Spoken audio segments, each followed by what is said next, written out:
No boy, no better than we.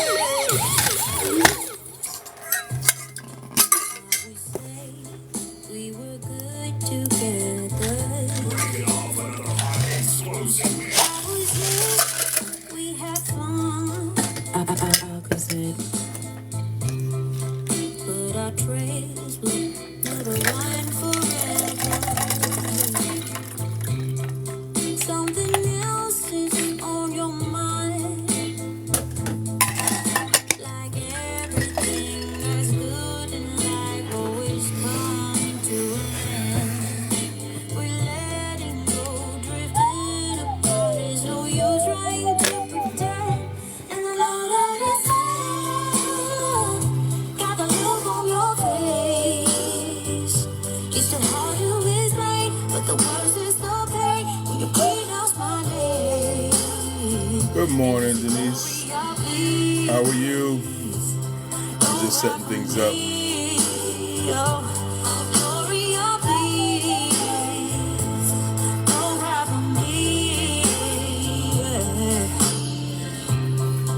I can hurt you like you hurt me too. Then we make love when we are done.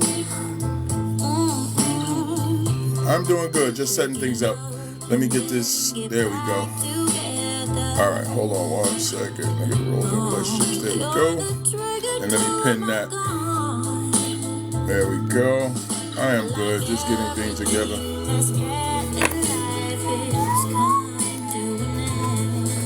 We're talking about negative roles and relationships.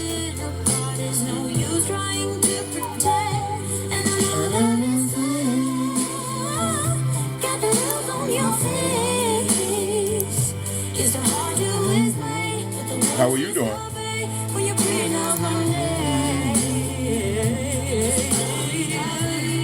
I'm just setting things up a little behind this morning. Was running around something crazy, but I'll be good. Getting ready for the weekend. I got some work to do today. It's crazy. I got 2 counseling sessions today and might have one tomorrow. All right, let's see what we got going on here. Welcome everyone. Come on in, say hello. Let me know how you're doing. I'm getting things together. Come on in, join me. It's Friday. It must be Friday if I'm on, because it's the only day I come on. But come on in, relax. And we are good to go. I'm just setting things up. Sorry about that. Hello from Arizona. Yes. Let me see. Is that Jemiah or Jamila? Welcome. Welcome. Arizona. I've never been to AZ. Okay. I have never been. Would like to go. I don't know. It just seemed like ever since this pandemic and the way folks are acting, I have not wanted to travel interstate as often. I travel, but not as much as I would like to. Yeah, I've heard that. And I've known a lot of people who go out to Arizona to golf and everything else. And I have thought about it, but, you know, I haven't been on the west side of the state in a minute. I would love to take the trip out. Let me see, what am I doing here? Wrong one. There we go. There we go. All right. So I think I have everything set up. Good morning, guys.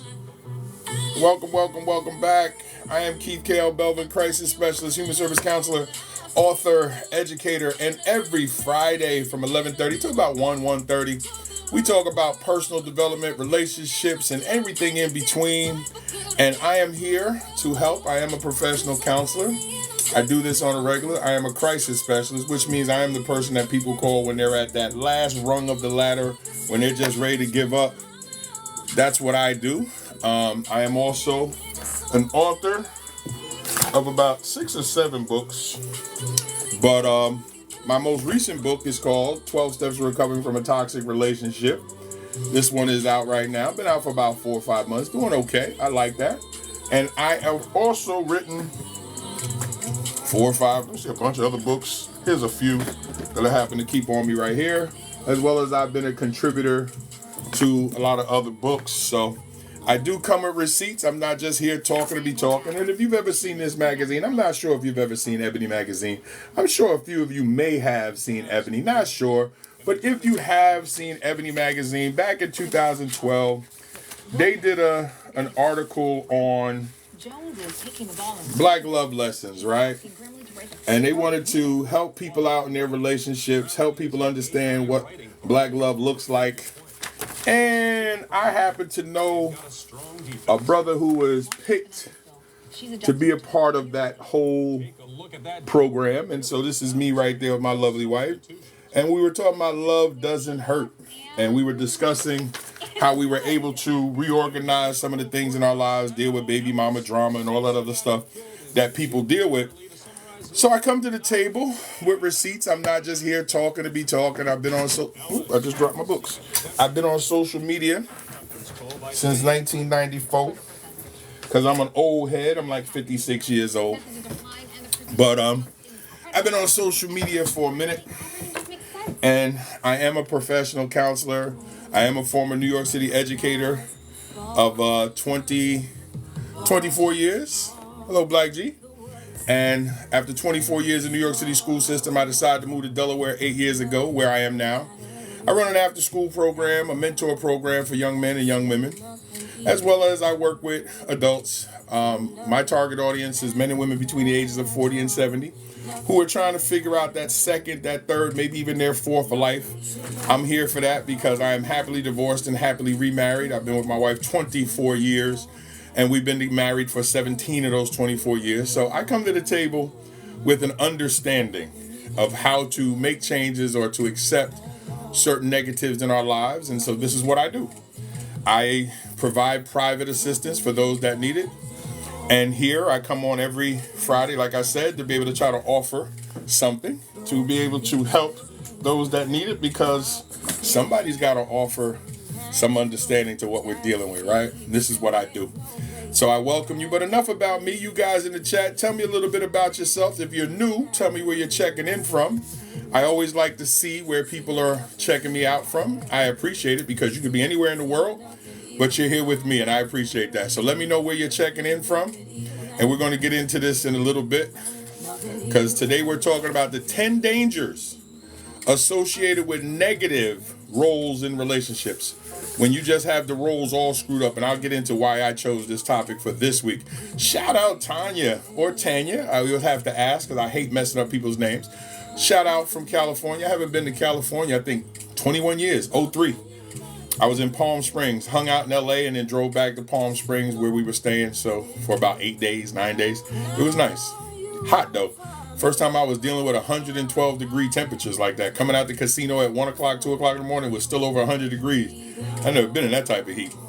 Shout out to Minnesota. I have not been to Minnesota. Shout out to Minnesota. Good morning, Tina. Yeah, that's too hot.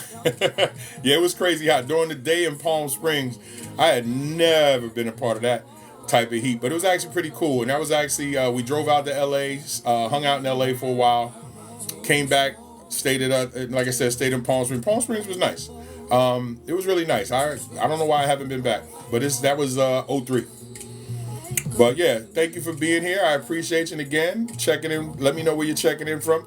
You just saw my wonderful moderator, Tina, pop in. Tina mans the chat and helps me out. Please don't get sideways because her block finger is quick. And if she don't get you, I'll get you. But this is a free and safe space I provide because this is an intellectual space. So no, the box is not going to be open. I am here to offer. I am here to entertain. I'm here to teach. I'm here to inform. All you got to do is just hang back, take some notes, tap the screen, because we do have a 25,000 like goal that we're trying to reach. We try to reach 25,000 or more each show. And all you got to do is hang out. I'll take care of everything else for you. And if you have to go, no problem. The replay is over on my YouTube channel, so you can always go back and watch the replay. Subscribe, like, and share. Would love that. I appreciate it. And if you need any of my professional links, if you're interested in my books or anything like that, or one-on-one counseling, all my information is in my bio. So all you gotta do is click on my bio, and all of my professional links are there. Everything. All right? I make it easier for you. Everything is there. All my other professional links are there, websites, everything. So, again, I am Keith K.L. Belvin. Good morning. Good girls love God. So do good dudes, too. But I love it. Thank you, good girl. Thank you so much. Glad that you're here. But, and again, I thank you. And I appreciate all you guys that have shared the live. Please do that. I can't reach the world, but I can reach more people with your help. And, again, we're talking about the dangers associated with negative roles in relationship. And what I mean by that, I posted a video where the guy said he expects, if him and his woman are working, for her to come home and take care of the cooking and the cleaning and all this other stuff, because if something goes wrong in the house, he's going to be the one to fix it. And I started saying to myself, how selfish is that both of them work, and he's saying she should do all the daily extra, and he'll fix the things that's wrong. Well, you guys tell me if I'm wrong. How much is really falling apart in anybody's house on a regular basis? That now he expects to work and come home to be served, but expects her to work and to come home and to become the servant? How does that work? And then I realized it works for them because that's the relationship role that he puts in place for anybody that dates him. And I guarantee you he don't tell the sisters that up front. And then the other sister was yelling and screaming about, and I was digging what she was saying, but she was yelling and screaming. And I think that's another problem too is, ladies, y'all don't have to yell and scream. Stop and realize that the man you talking to ain't listening. Shh, leave him alone. Do not yell and scream at somebody who's not listening to you. It makes you look crazy. And I know that a lot of you are not crazy. It's just us men make y'all crazy, and I get that. But we have to learn how to interact with each other. And we also have to learn to realize when we're interacting with somebody who does not have our best interest in mind or is even trying to hear what we talk about. I don't debate online, first of all. I definitely don't debate if I got to do any typing. I'm going to write okay, because it makes no sense to me. I'm also not going to debate your opinion. If you don't agree or think or feel the same that I do, you're entitled. I'm okay with that. What's there to debate? If I don't believe you or feel that you're correct, okay, you're entitled. We seem to want to project how we feel because we'd rather fight to be right than to accept that we're not and disconnect. Makes no sense. So one of the things I'm going to talk about today is the dangers, 10 dangers that are associated with negative roles in a relationship. And now you may go, well, Keith, what if I'm single? This ain't got nothing to do with me. It will if you plan on being in a relationship, or it may make sense if you were in a relationship. It may make sense, which can then open up doors to where you might want to go in the future when you have your new relationship. Either way, if you hang out with me, I'll teach you a little something. I hope to anyway, and I hope to entertain. And I always try to find some decent music in the background too, because I love to have music with what I'm doing. Okay, so let me give you some. Eating in abundance is negative. Yes, it is. Now, are you saying that because I happen to be a big guy, Karen, or you just mentioning that? Are you trying to be insulting? Because I don't know where that came from, because we weren't talking about eating, and I associate with that me being a man of size. Are you being low-key insulting? Please explain that to me, because I don't know where that came from. Let me know. I don't get offended, but this might not be the space for you. Let's see. But anyway, like I was saying, one of the things, the housekeeping rules, talk to her, Denise. The housekeeping rules are simple. This is a safe space, but as you see, disrespect may not, well, we have to see. It may not be disrespect. The thing that we do not accept here is negativity, because there's no room for it. This is an intellectual space, so there's no reason for things to spiral down to childlike behavior. We will just go ahead and block you and keep it moving. But you're entitled to what you think, as long as you're not trying to be rude. Now, that's a touchy line. That's why I ask questions first, because it really is easy to take something that somebody says on surface and be disrespected. I normally will ask a qualifying question or engage you until you show who and what you really are. And silence is compliance. Go ahead and block it, Tina. Silence is compliance, because a lot of times they want a reaction, but it may not be the reaction that they thought. And it's okay. And as for being a big guy, first of all, I'm sexy. Second, I didn't just wake up a big guy. And third, I don't know you. So it hits about what? Surface? Okay. I got thick skin. You don't teach 24 years in New York City and not have thick skin. So I'm okay. But you can come at me if you like. You won't be the first. But I cannot get bent out of shape over someone I do not know. So, and that's another thing too. Guys, please, on your own social media platforms, stop reacting to people you don't know. Words matter when it comes from people who know you. I teach this to kids all the time. It don't matter if they don't know you. Stop reacting to the words. Go deeper and realize that person don't know me. You are. Thank you so much. I appreciate you, good girl. Well, you in the right spot. I hope that you hang out with us, and I hope that you come back. I'm going to work very hard to give you a reason to come back, but I appreciate you being here. Okay, so let's do this before we get started. But I'm talking today about the 10 dangers associated with a negative roles in relationships, because we need to have those conversations. I'm going to get in that to a second. So before I do that, you guys in the chat, housekeeping, you're going to keep tapping this thing here. This is the heartbeat of the room right here. I want to see that heartbeat steady. Keep tapping that screen. It also helps me to lock in. Believe it or not, I have ADD, and Tina actually helps me because I don't have to man the chat. For the most part, she does. I don't get locked in, because I will literally get locked in and be like, what? Let me engage that. This hearts actually help, and it helps us reach the goal, which is right up here. The other thing is engage me. Come on, talk to me. I'm here to help you. I'm here to talk with you. I'm here to get to know you.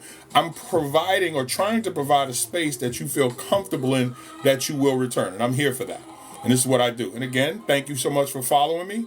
Thank you so much for sharing the live. Thank you, Ms. Dell. Thank you, Janice. Appreciate you. So you guys in the chat, how have you been since last week? And if this is your first time here, tell me how you're doing today. And again, if this is your first time here, tell me where you're checking in from. I think we have Minnesota, California, Arizona so far. So let me know where you're checking in from, and let me know what you got planned for this weekend or how your week has been. Come on and share with me, chat. Talk to me. I've missed a couple of weeks. Okay, well, listen, life sometimes be life, and I got you, Denise, but we're here. Illinois, my first time on here. Okay, I have not. Have I been to Illinois? No, I have not. I want to get to Chicago so bad. First time from New York, my home state. Yes, I am from South Jamaica, Queens, and lived in Brooklyn and taught in Brooklyn. But I am really from 40 Projects, South Jamaica, Queens, and lived in Rochdale and Supton Boulevard. Let's go. Born at Queens General Hospital, Wednesday, December 20th, 1967. I'm an old head. Busy weekend this weekend, Keith. I got you. Okay, and how you feeling, Tina? You good? California, rest and relax? Yes. I got to get back out to Cali. It's been 21 years. I definitely got to get back out to Cali. Hey, Steph, how are you? How's everything? Good to see you.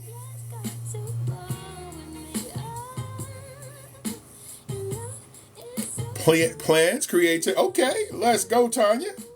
Creativity. Yes, I got you. I got you, Steph. I didn't want to say anything because I know we don't talk about, but I got it. Yes, thank you. I got you. And when I get the chance this afternoon, I'll send you everything back. We're good to go. Thank you so much. Looking forward to talking with you. I still need to call. No, you don't understand. This is the weekend. Okay, well, you got to hit me up, Tina. You've been messing up. You said you was going to reach out. I got you. This the weekend. Have fun. Enjoy yourself. Take your time. OKC, let's go. And y'all got a solid basketball team. Is that Mara or Mariah? How do you pronounce that? It's okay. Listen, sometimes life gets in the way. I'm not one of those counselors that trip when people don't reach out. I know that sometimes life gets in the way, and I don't trip on that. Because at the end of the day, I have to be as flexible as the people that I'm working with, because I try to make myself as available as possible. And again, everybody else, how's your weekend been? What you got planned? I mean, how's your week been? What you got planned for the weekend? My daughter and wife is bowling tomorrow. I'm supposed to bowl tomorrow morning. I bowled last weekend. Bowled okay, but I don't know if I made any money. But this weekend I'm going to be relaxing. I'm actually just going to be getting some paperwork out of the way, and I'm taking this course on government contracts. I want to know even more. Let me tell y'all something which is funny, right? I'm doing this course on government contracts, and I had a government contract 2 years ago, $774,000, right? Okay. The second year, as we were coming up on the second year, changes were made, and I was working with the ATF. Changes were made because there were a lot of people inside the ATF that were not doing what they were supposed to do. And so they hired new directors, new everything. Why'd they come in and get rid of all the programs? And the woman that I was working with and the staff that I was working with were trying to explain to the director, no, Mr. Belvin's program is working out tremendous. He said, I understand and I hear that, but I can't keep his program and let all the others go. I want to clean out everything. And we'll revisit his contract in the future, but right now I need to just clean up everything that's been messed up. $668,000 out the window. But I'm going to tell you something. The blessing was that I made the original 114, but the blessing was that I got the contract to begin with. And I don't stress what I cannot see because everything happens for a reason. So now for me, this is an opportunity to regroup, figure out what I'm going to do, and then go forward. Also, I want you to understand is you can't get super bent out of shape when things happen that you don't control. Was I sad at first? Yes, of course. Why? Who wouldn't be sad if $500,000, over $500,000 walks out the door and there's nothing you can do about it? But then that became the thing that allowed me to be okay. There's nothing I could do about it. And I say that because as I'm studying and the woman is explaining things that, you need to do with government contracts, I realized I had been doing some of those things, but you're never in a position where you can't learn. A good educator, which I was and still is always open to learn. And I'm always trying to learn because in my mentor programs, how am I supposed to mentor young men and young women if I'm closed-minded? Does not work. And I say all that because when we talk about your relationships, you got to identify what the positives are and, of course, what the negatives are. And if you need to get up out of Dodge, it is time to go. Hey, Auntie Evie, happy Friday to you as well. And you got to be able to understand that because when we talk about the roles in relationships, that could be a fight. And this is why dating is so important because you need to date and have these conversations like, how do you see the man in your life? How do you see the woman in your life? Well, she need to be barefoot and pregnant. If he's telling you this at the beginning, you need to pay attention to that. How do you see the man in your life? Well, he need to kick everybody's behind when I give him that command. But what if you're wrong? I don't care. Beat him up anyway. You need to check that. Mess around and get your behind taken out. You need to understand what the roles are going to be in future relationships to make sure that they align with you, your values, what you see. And I don't know how many couples counselings that I do that sometimes I ask myself, well, what were y'all seeing at the beginning? Because some of this should have came out when y'all were dating. Good morning, Fashionista. Good to have you here. So we're going to talk about the dangers of associated with negative roles in a relationship. So we're talking about after the relationship has been had and y'all have a negative disposition in a negative situation with the roles. And I've been noticing on social media, and I pay attention to a lot of social media is how I'm able to help people. Keep tapping the screen, guys. That a lot of people don't know how to identify the roles or they don't know how to fix when the roles have taken a negative turn. We keep bumping heads over me not calling him when I wake up throughout the day whenever I wake. Ohio girl. Okay. So how long have you been in a relationship if you don't mind me asking, Ohio girl? Or are y'all married? Give me a little bit of background so I can ask the better questions. I need a little more info. 10 months.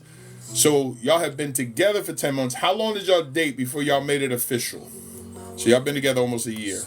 How long did y'all date before you made it official?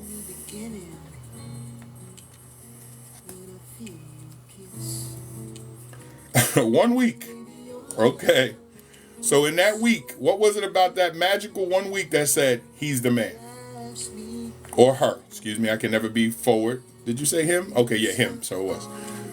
What was in that week that caused you to go, he's the one?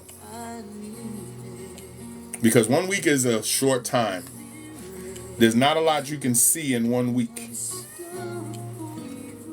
And the reason why I say that is because some of these things that you're dealing with are things that would have worked themselves out if you had extended the dating period before getting exclusive. Because if you're not a morning person, if you're not a I'll call you throughout the day type person, that would have come out in conversation. It took me 2 months and I was waiting for 11 years. I got you. He was convinced at first sight. Were you? Date long? Okay, I've learned what you said. Yes, the longer that you date, the more that you uncover, guys. Now, I'm all for love at first sight. Hell, let me see.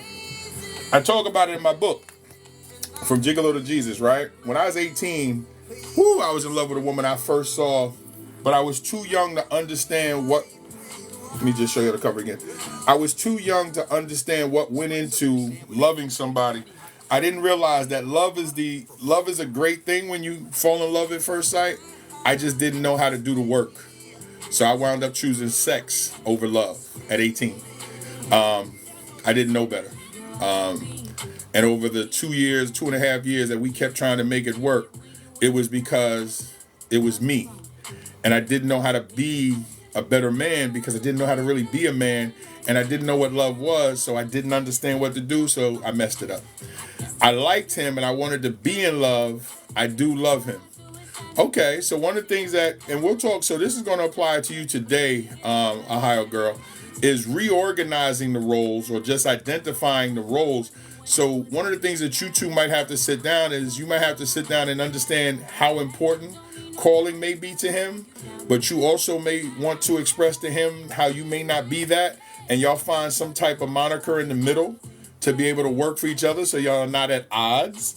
And you want to find out how important it is for him to get those calls, or is it something that he needs to deal with himself? So there's a lot that goes into what you said, but I would just off the surface have that conversation.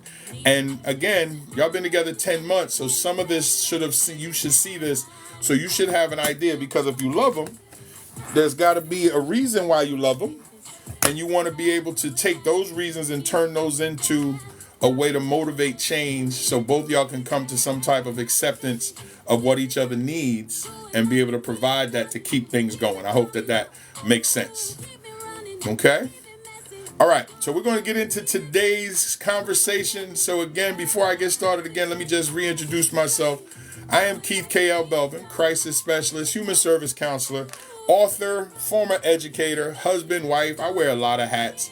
And again, when you see me on It Must Be Friday, you're welcome. Hang out. I got some stuff for you. I only come on Fridays because I do not waste my time with sitting on live. It don't pay me. I really do this for real. I am a professional counselor. I do provide professional services, and my goal is to help everybody that comes in contact with me. I am slowly working on a private situation. Again, I'm in the process of studying, because I don't care about the social media bans and whatever. I'm going to have my own place on social media, on the internet, that you can come to that will be private. And in that private space, we'll be able to have the conversation that we want to have without somebody flagging me, or somebody, or the app itself saying that my language is inappropriate when it's not, because I don't get on and say anything inappropriate, and I don't get on with no disrespect. Their algorithms or their filter will say, nope, we didn't like what Keith said, and then they ban me. I'm creating my own space that will allow people to come. Now, it's not going to be free, simply because I'm not letting any looky-loos just pop in and decide to wreck shop because they choose to. We're not doing that. Just like the VIP, you don't get to just walk in and pour yourself a bottle of champagne. We're not doing that. You got to have VIP status to come in and hang out with us. So that's what we're working on. So as I say that, let me thank all of you for being here. And let's get ready to get into today's focus. And it is the 10 dangers associated with negative roles in the relationship. Okay, you guys ready? If you are ready, put yes in the chat that you are ready. Let's get started. Put yes in the chat if you are ready to get started. Come on. Rock out with me, chat. Where's the heartbeat? Come on, tap that screen. Let's go. There you go, Tina. Thank you. Thank you, Denise. And keep tapping the screen. Thank you, Tanya. Tanya's ready. Stephanie's ready. With exclamation points. Let's go, Stephanie. Fashionista's ready. Let's go. All right. And again, I thank you so much for being here. I really do. Y'all keep me going, because sometimes when I don't feel like being bothered, I know I'm coming on. I'm like, I'm not gonna leave people hanging. I'm gonna show up. Thank you, Iron Orchard. I like that name. That's deep. Shanitz, or is that Shanitz? If I got that right. And again, I hate when I mess up people's names. Shanitz is ready. I hope I got that right. If I didn't, I'm gonna be out here sounding real stupid. And as an educator, trust me, I have seen some class. What my best name to date was. Oh, thank you, Stephanie. I appreciate that. My my best name to date. I had a student called Morning Universe. His name was Morning Universe, and his sister was Ebony Sunshine. Okay. Ebony Sunshine and Morning Universe. I was like, whoo. Now, yeah, Ebony Sunshine and Morning Universe. Parents was deep. That's all I'm gonna tell you. Parents was really eclectic. People of color too. I was like, Morning Universe. I actually might have to look him up. Hopefully everything is still okay. Ebony Sunshine and Morning Universe. And the best or the funniest today, twins, because I've dealt with 30 twins in Canarsie. They did a story on it back in Times Magazine. Was Mercedes and Lexus Benz. Binns. Okay, Tina, I got you. Mercedes and Lexus Benz. Binns. And I said, you did not name your child Mercedes Benz. I worked in the hood and I grew up in the hood. I am used to it. Good morning, Donna. I'm like, you did not give your two daughters strippers names. Why, my people? Why? Lexus and Mercedes Benz. No, don't. You don't do that. But everybody's name means something, and I respected it, and I called them by their name on a regular. It is not my choice, so I must respect their parents' wishes. Would it have been something that I would have done? No. But Mercedes and Lexus been. How about yeah, Lagello and Argello? Yeah, I've seen that, and of course the number of Alizés that we have out in the world. And okay, I got it. I can't talk about other people, and not talk about myself, because my mother was smoking when she named me. When you see the KL, right now, you know Keith. Now here's the best one. I don't talk about my middle name, but I'm doing transparent. I got no problem. My mother's no longer here. Rest in peace, Mom. You was crazy. My middle name is Laprelle. Laprelle. Laprelle. Now, before you go, well, what does that mean? First of all, Laprelle, I found out in French means pubic hair. So me being a whore, it kind of fit. But actually, my mom named me Laprelle because she said she was getting high and thought, when she saw the Prel shampoo commercial, she thought Laprelle would be a cool name. And she said, if I ever get pregnant, that's what I'm going to name him. I said, so Mom, at 16 years old, when you was out here doing stuff you wasn't supposed to and got pregnant, you thought it would be cool to have a son named Laprelle? And she said, yes. I said, Mom, that's abuse. And you know I don't tell nobody that, right? She said, you need to be proud of your name. No, Mom. You named me after shampoo and weed. I ain't messing with you. I went to school with a girl and her mom was strange. Was Strong J. Oh, my God, for the Boomerang movie. That's one of my favorite movies. Yes, Strong J. I have not had a Strong J. Yes, my mom, God bless her, my mom was hood. Yeah, my mom was hood. She had me at 17. My grandmother had her at 15. So a lot of times people thought my mother was my grandmother and my mother was my sister. So, and I grew up with a house full of women. So I was doomed to be a hoe regardless. And then not having no pops, I was out here in these streets. But you live that life, and I talk about it in my book, as I mentioned. I talk about it in my book, From Gigolo to Jesus. For 37 years, I was a misogynistic whore. The last 19, I've been a man of God and have been showing people how to change their lives. So God will have his way no matter what you do or say. All you got to do is stay alive. And that's what I did. At 60 point GBY. Okay, I don't know what that means, but okay, Stacy. All right, guys, so let's get started. You guys said yes. We're going to get into today's list. I got a list of 10 things as usual. And we're talking about the 10 dangers associated with negative roles in relationships. And again, I hope that this helps somebody. Thank you for the hearts. I see them going up. Let's get to the 25K or plus. We're going to keep shooting for 25K plus. So let's get with number one. God bless you as well. Okay, there you go. At 6. Okay, I was wondering with the GBY. Listen, I'm getting older. The acronyms I'm trying to stay on top of. Thank you so much, Stacy. God bless you as well. And 56, us older. This is why my target audience is 45 to 70. A lot of the young folks don't understand what this is to be on your second and third life later on. And I'm here for it. So that's my target audience. So, and I work more with women than men. Oh, you're 40? Well, you're welcome here too, Stacey. You're good. I work with everybody. All right, so let's put some ones in the chat. Let's get 10 ones in the chat. Let's get this started. Come on. Let's talk about these roles in relationships, the negative roles in relationships, and what we could do with that. Let's put some ones in. Thank you, Stacey. Thank you, Donna. Thank you, Tina. Thank you, Denise. Let's go. Let's go. Let me get a couple more. We're going to get started. Thank you, Zira. Thank you, Corinne. All right, so here we go. Number one of the 10 dangers associated with negative roles in relationships. Number one, erosion of trust. And you're going to hear me say it a couple times because I got to give Tina, no auntie, stop cheating. That counts as one. I love it though, but it only counts as one. Give Tina a chance to put it in the chat for you. Erosion of trust. I need figuring out what it means when a man tells you he needs a needy woman. Be careful when a man says he needs a needy woman. There's a lot to that. I would ask him for clarification. He needs to explain what he needs to you for that to make sense to you. But I'll come back to that. Save that for me for later on. Erosion of trust, guys. Negative roles like deceit or manipulation can seriously undermine trust, making maintaining a secure and honest relationship challenging.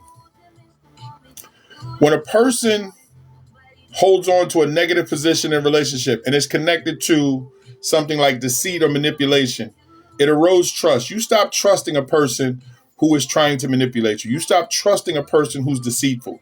You stop trusting a person who literally undermines your trust, and it makes maintaining a secure relationship very challenging because you start questioning, why am I here?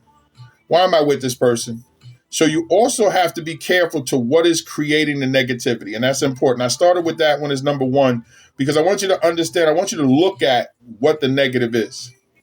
Now, I got to ask the chat, I'm going to ask you guys, how many of you have stayed with somebody who is deceitful or manipulating just because you did not know how to leave or you weren't ready to leave? Just put me in the chat. You don't have to go any further than that. I don't want you to out yourself for any reason. Just put me in the chat. I got you, Biffy. Got you, Tina. And it's important because many of us, Denise, I got you, Donna, got you, Tanya. 24 years and counting. Ooh, okay, Stacey, we got to work on that. She nods, okay, got you. And there's a she nods, I think. You just told me how to say that. And again, I'll figure it out. Thank you, Corinne. And one of the things that I help with in counseling is how to break that association with something that's negative. Now, you may not just jump out the window and leave right away because you got a plan. But first, we got to identify what's making it negative for you. Shoe knits. Okay, shoe knits. I'm going to write that down because I know I'm getting older now these days. Shoe knits. I'll look down at it. Got it. Thank you, shoe knits. Appreciate it. Because we have to start challenging ourselves of why we stay in negative situations when we know it's negative.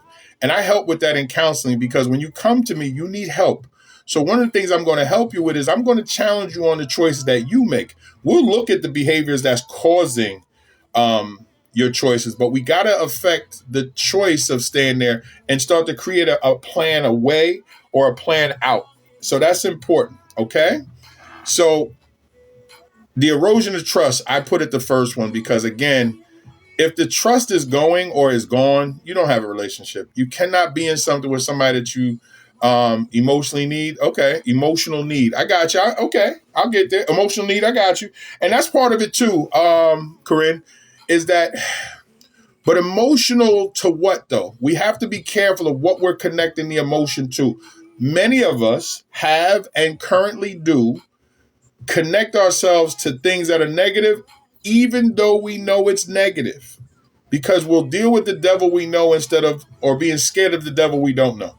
No, how do you know you even gonna run into the devil? He's not that powerful. He can only be in one spot at a time. Stop holding on to something negative when a whole world is out there. Also remember, the longer we stay in a relationship with somebody who does not care or has shown themselves to be negative, it's time that we could be spending with somebody else who really wants to be with us.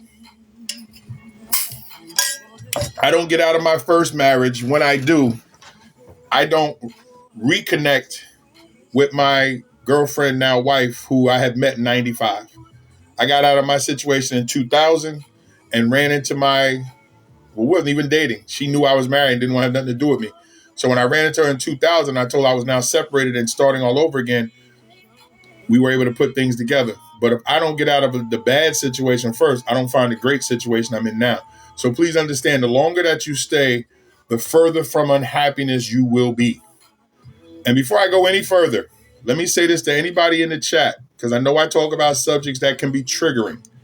If anything that I say triggers you to feel negative, please just zoom out, just lock out, just check out. Don't stay. Please don't stay and be triggered and I mess up your weekend because of what I'm talking about. You can always go watch the replay when you're better, or you don't have to watch it all. Please don't stay and be triggered. I hate thinking that I cause some type of negativity that I'm not available to fix. So if something that I'm hitting on is causing you to feel some type of way, first I would say reach out and let's jump on a call and let me see if I can help you professionally.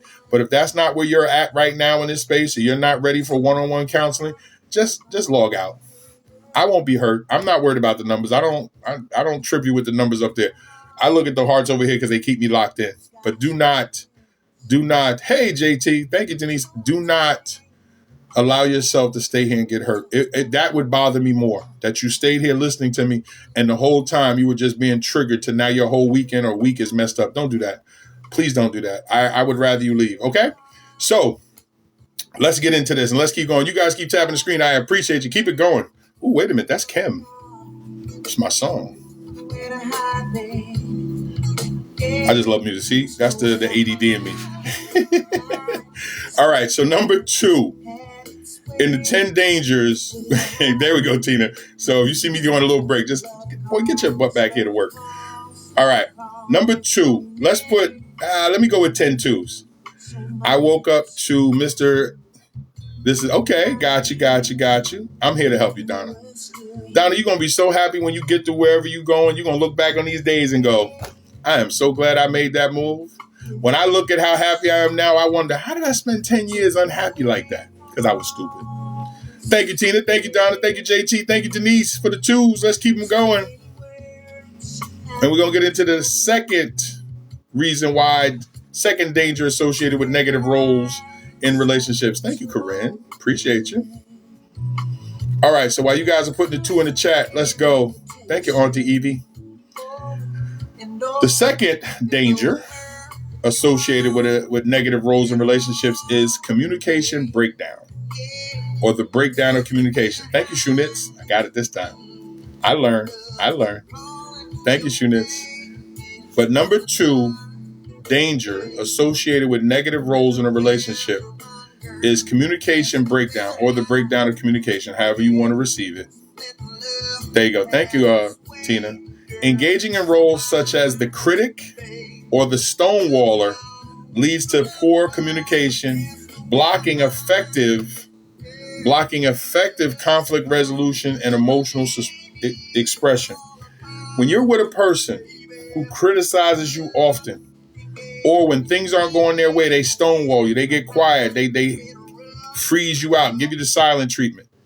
It affects communication because now that is poor conflict resolution. And it blocks your emotional expression. You cannot you can't get your emotion on the table because this person is criticizing everything, or this person has said what they said and now they're stonewalling. They don't even want to accept or deal with what you're trying to put on the table. This creates a problem because this role limits your emotional output. Now it's like, how do I get to explain what's going on with me if you're not even going to receive it? And too many times, especially in my previous marriage, she wasn't trying to hear it. She would literally go, I ain't trying to hear that. So you going to throw your dirt on the table and then walk away? And I'm like, but my grandmother and mother taught me, don't you ever put your hands on a woman. So I would just walk out, get in my car and drive around the corner and just listen to sports radio for like 2 hours. I'm glad the cops didn't come. Like, how long you been sitting in this car? But yeah, man, I had that situation. So let me ask you guys, how many of you have or currently is dealing with someone that stonewalls you or criticizes you, hey, good afternoon, baby girl from Chi-Town. Thank you for being here. How many of you are with someone right now who stonewalls you or criticizes you and doesn't allow you to express yourself? Had. Thank you, Denise. And that was me. Had. That is me. And I asked that because if you had, God bless you for getting out of it. If you're in, take your time, identify it, and look to make changes. Always try to fix first and then go. If it's fixable. Now, if you've done the work to fix it and they ain't trying to hear you, then it's time to go. Had that experience yesterday. I got you, Tanya. Oof. And let me tell you, I'm guilty. Okay, Corinne. Corinne, you just stole me and my guy talk about everything. Okay, there you go. That's a great thing, baby girl. So now I was going to ask my other question that Corinne just hit on. How many of you, be honest with me, Corinne just mentioned it, how many of you are the critic and the stonewaller? How many of you criticize more than you should? And how many of you stonewall? So you throw your dirt out there and be like, don't talk to me. Leave me alone. How many of you are that? Just say me. I don't want any more than that. Don't out yourself. I don't want you to feel bad. And we're not judging you. This is a judge free. I am guilty. Okay. Come on. How many of you are the critic and the stonewaller? I'm an Aries. I have my days. Okay. If you believe in astrology, I ain't mad at that. I'm a Sagittarius, I believe. Yeah, I'm a Sagittarius. So outgoing fire sign, whatever that means. But I'm like, okay. I think I'm part of all the zodiacs. I don't stress. I'm the stonewaller. I got you, Stephanie. And the reason why it's good to know which you are is because sometimes and again, I'll hold you accountable if you're in a counseling session with me. You got to take ownership of what you do. Now, we can't change somebody else, but we definitely have to identify ourselves first because we can't ask somebody else to change and we're not willing to do the same thing. Also, when you change, you now will look at your person differently because you may go, why am I with you? Why are you? And if you're the stonewaller, you might want to ask, is that the way that you protect yourself? Which then again doesn't allow that partner to express themselves because you're not allowing them in. And if y'all are doing this dance, this is a very negative role to have in your relationship because it will stunt happiness. And everything that I'm talking about is the goal of trying to regain or sustain happiness in relationships. All right? All right, here we go. Number 3. Before I get to number 3. Oh, okay, there we go. All right, let me get thank you, Zara. I am trying. This is what I do every Friday. That's why I don't come on. I want to do my one day, give you what you need. I want to give you time to really sample the food. Hey, Joy. Uh-oh, Joy, you here with your cape? Oh, if y'all don't know Joy, Joy is her. She told us. And I ain't mad at that. Well, y'all missed that show. You had to be here. Joy said, I don't play them games. You giving me this. Joy said, I tie the cape up and be like, listen here, bruh. I want what I want. I ain't mad at you, Joy. Let's go. Tired? Then lay there. Shut up. I got you. Give me that. But let's go. Let me get 6 more threes while I'm teasing Joy. Welcome back, Joy. Good to see you again. All right, let's get a couple more threes, guys. Let's get a couple more threes. I see you, Stacey. I see you, Donna. I see you, Denise. Thank you, JT. Thank you, Tina. Thank you, Ray. Thank you, Stephanie. All right, here we go. Thank you, Zara. All right, so as you guys are putting the threes in the chat, the third danger associated with negative roles in relationships is emotional damage. And no, the little Asian guy's not going to pop out and go, emotional damage, but emotional damage. And I'm going to give Tina a chance to put that in the chat. Emotional damage is the third danger that comes from negative roles.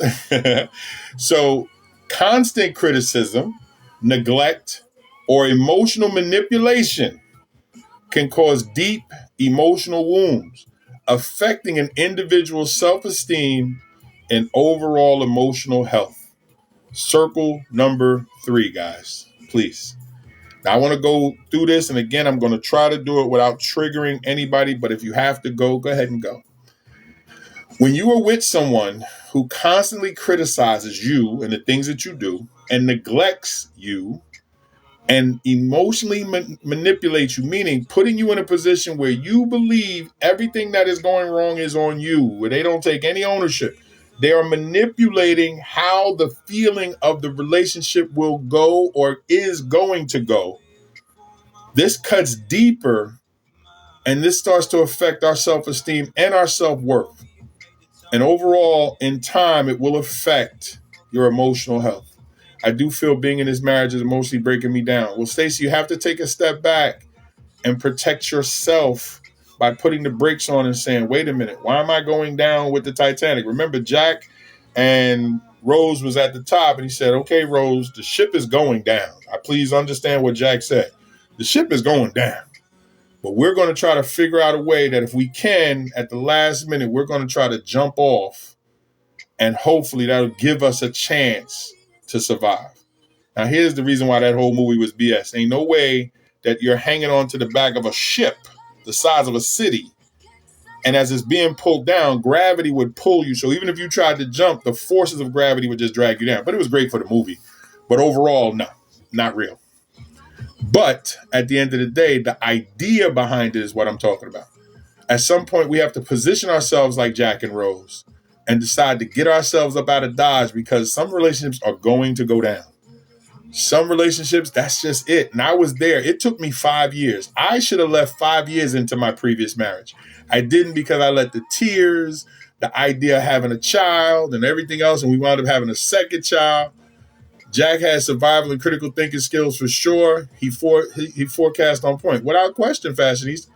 But unfortunately, what happened? He still didn't make it because he was caring for somebody else. Now, I'm not saying that's a bad thing. But with all that debris out there, his focus was, I'm going to find something for my lady, even at my own demise.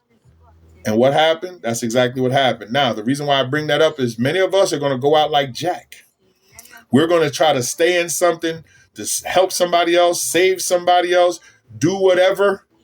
And in the end, we're the one floating underwater frozen. No longer here. Yes, I stay for my 4 kids. I would need more information, but please understand the kids cannot be the reason why you stay in something negative. I made that mistake. You can go and take care of your kids. And I realized that's what it came to me. And my kids were 8 and 4 years old when I left. And you know what? They turned out very good. I feel broken in this marriage, the cheating and the lies and deep. But Donna, you're getting help. And focus on what you're doing, not where you were, Donna. The marriage has been broken. You've been here with me now for a good 5-6 months. You're getting help. You just have to wait until it's your time to break away from the marriage. But don't look at what it was. Look at where you will be. We know what's behind us. We got to focus on what we're going to create in front of us. I know a bad marriage was behind me, but I'm in a wonderful marriage now. So when I look back, I just say, man, what was I thinking? But because I thought forward, I gave myself an opportunity for happiness to reclaim me. You got to look forward, learn. And I talk about this in my counseling session. We're going to go back in the past to get information, not emotion.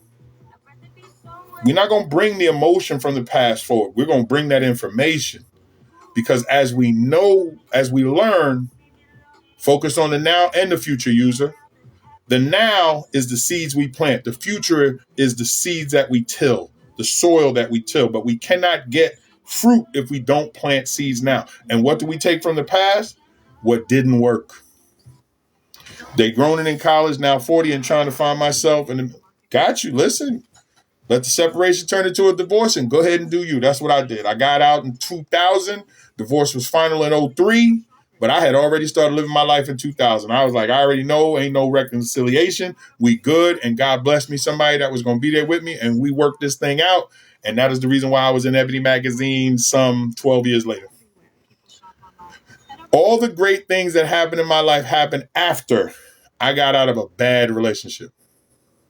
The now will take us to the future without question, user. And that is why we have to. Also, because we're not promised a future, all we have is right now. And you should be so enamored in fixing right now, because as you go forward, your bed will be there because you purchased it now. Oh my God, I got this beautiful king size bed. Yeah, because 10 years ago you said, I need to do something. If not, you still gonna be in that pissy mattress next to the person going, I don't like you, I don't like you. Don't do that. All right. So let me ask you guys this in the chat. Y'all have been sharing with me. How many of y'all right now feel that there's some emotional scar tissue from previous relationships that you haven't dealt with? I know that's a tough question, but I'm going to ask anyway because I'm a professional counselor. How many of you right now have scar tissue that has not been dealt with from previous relationships? Thank you, Tina. Thank you. This is where professional counseling, this is where I come in. Because sitting with me, I don't have a dog in the fight. I get into the fight when you invite me. And when you invite me, I'm in your corner. So I'm here to help you. I don't get emotional. I'm not caught up by your situation. I'm caught up in trying to help you get past your situation. Thank you, Donna, because I understand it's what I do for a living. But sometimes we have to acknowledge that that scar tissue is there for us to move in a position that's going to help us to move forward. We can't keep going over and over how the scar tissue got there. Deal with it. Acknowledge it, but then go forward. Don't be trapped in the, why did he do this to me? Why did she do this to me? No. How am I going to deal with the remnant of what she did to me? What he did to me? How do I fix me because of what he did to me, what she did to me? Stop thinking about why they did it and figure out what you're going to do because of it. Because we may never get the answers. And closure doesn't come from them. Closure comes from you. Where's it at? Here we go. I wrote this book, Parenting. I see in myself still some resentment. That's going to work itself out if you're doing the work, fashionista. My ex-wife, some 20-something years later, still has resentment. That's on her. She even said to me in one of our last real conversations back in 2010, I think 10, I think it was 10, 9 or 10. She said, I see you doing a lot of big things. She said, I guess I was the albatross around your neck. No, boo-boo. You don't get that. You were not the reason why I didn't do anything. I was the reason why I didn't do those things. And I am the reason why I am reaping the benefits of the things that I have done. You have no part in any of that.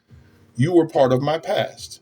I wish you well, but I am focused on me. All the great things that have happened in my life, my 2 master's degrees, all the books that I've written, being on CNN, being in Ebony magazine, being featured in Jet and Essence magazine and other stuff like that, all happened after 2000, after I left my negative situation. So it had nothing to do with my ex-wife other than she was the person I was with at that time. And I don't take anything away from her, or do I wish her any negativity. I have no animosity for her. I focus on me. Is it possible for scars to come from? Of course. Our parents are the first ones who hurt us. Of course. Our parents are the first one that put a whole lot of foolishness into place and taught us some of the stupidness that we know. I just said my mom was ghetto. Do you know what I had to do to offset some of that ghetto behavior? And some of it is still in there, and I had to fight with myself.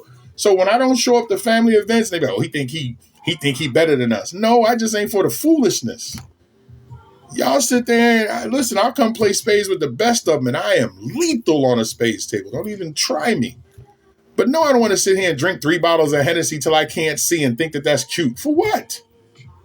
I got a life. I know. Listen, certain ghetto behaviors I'm cool with, and then I go home. Yes, I will show up to some barbecues, and then I go home. No, I don't want to walk down the block and smoke weed and come back. Yo, my man, where the food at? Yo, who cooking? I ain't got time for that. Hey, Leela. What did Master P make him say? I'll show you. Just because I'm in that type of mood right now, bro. I think it was Block, right? I'm not sure. There we go. But anyway, I think that's what Master P said. So, I think my mom stayed too long. Yes, and a lot of us unfortunately learned negative behaviors from foolishness, from our parents. The first people to hurt us and the first people to teach us are parents. Now, we don't know that they're hurting us until later on we realize that they instilled a lot of foolishness in us that now we got to try to figure out and outgrow. I work with children. When I tell you the 24 years that I was in the New York City school system, I could see the damage to children based on what their parents were doing. Now, I can't offset it. I can try, but I can't change because if a child's in school on a regular, if you add all the time together, it's 1 day and a quarter. That means 5 3/4 of the time, 5 days and 3/4, they're with you. And if they're with you and you're negative, no matter how great the school is, it can't change the foolishness. But yeah, thank you for that, guys, on emotional damage. All right, so let's keep it moving. Hey, what's going on? Y'all stop tapping the screen on me, really? Come on, we halfway there.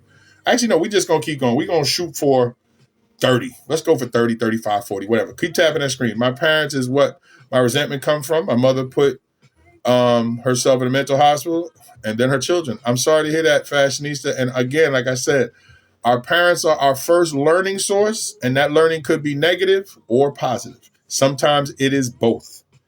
And sometimes our parents, because they had no guidance themselves, will pass hurt on to us. That is what generational curses are. And that is how generational curses start, because nobody knew how to break the chain of the negativity that was handed down and down and down. Somebody has to step in and says, I will not be that. I am the first member of my immediate family to have a college education.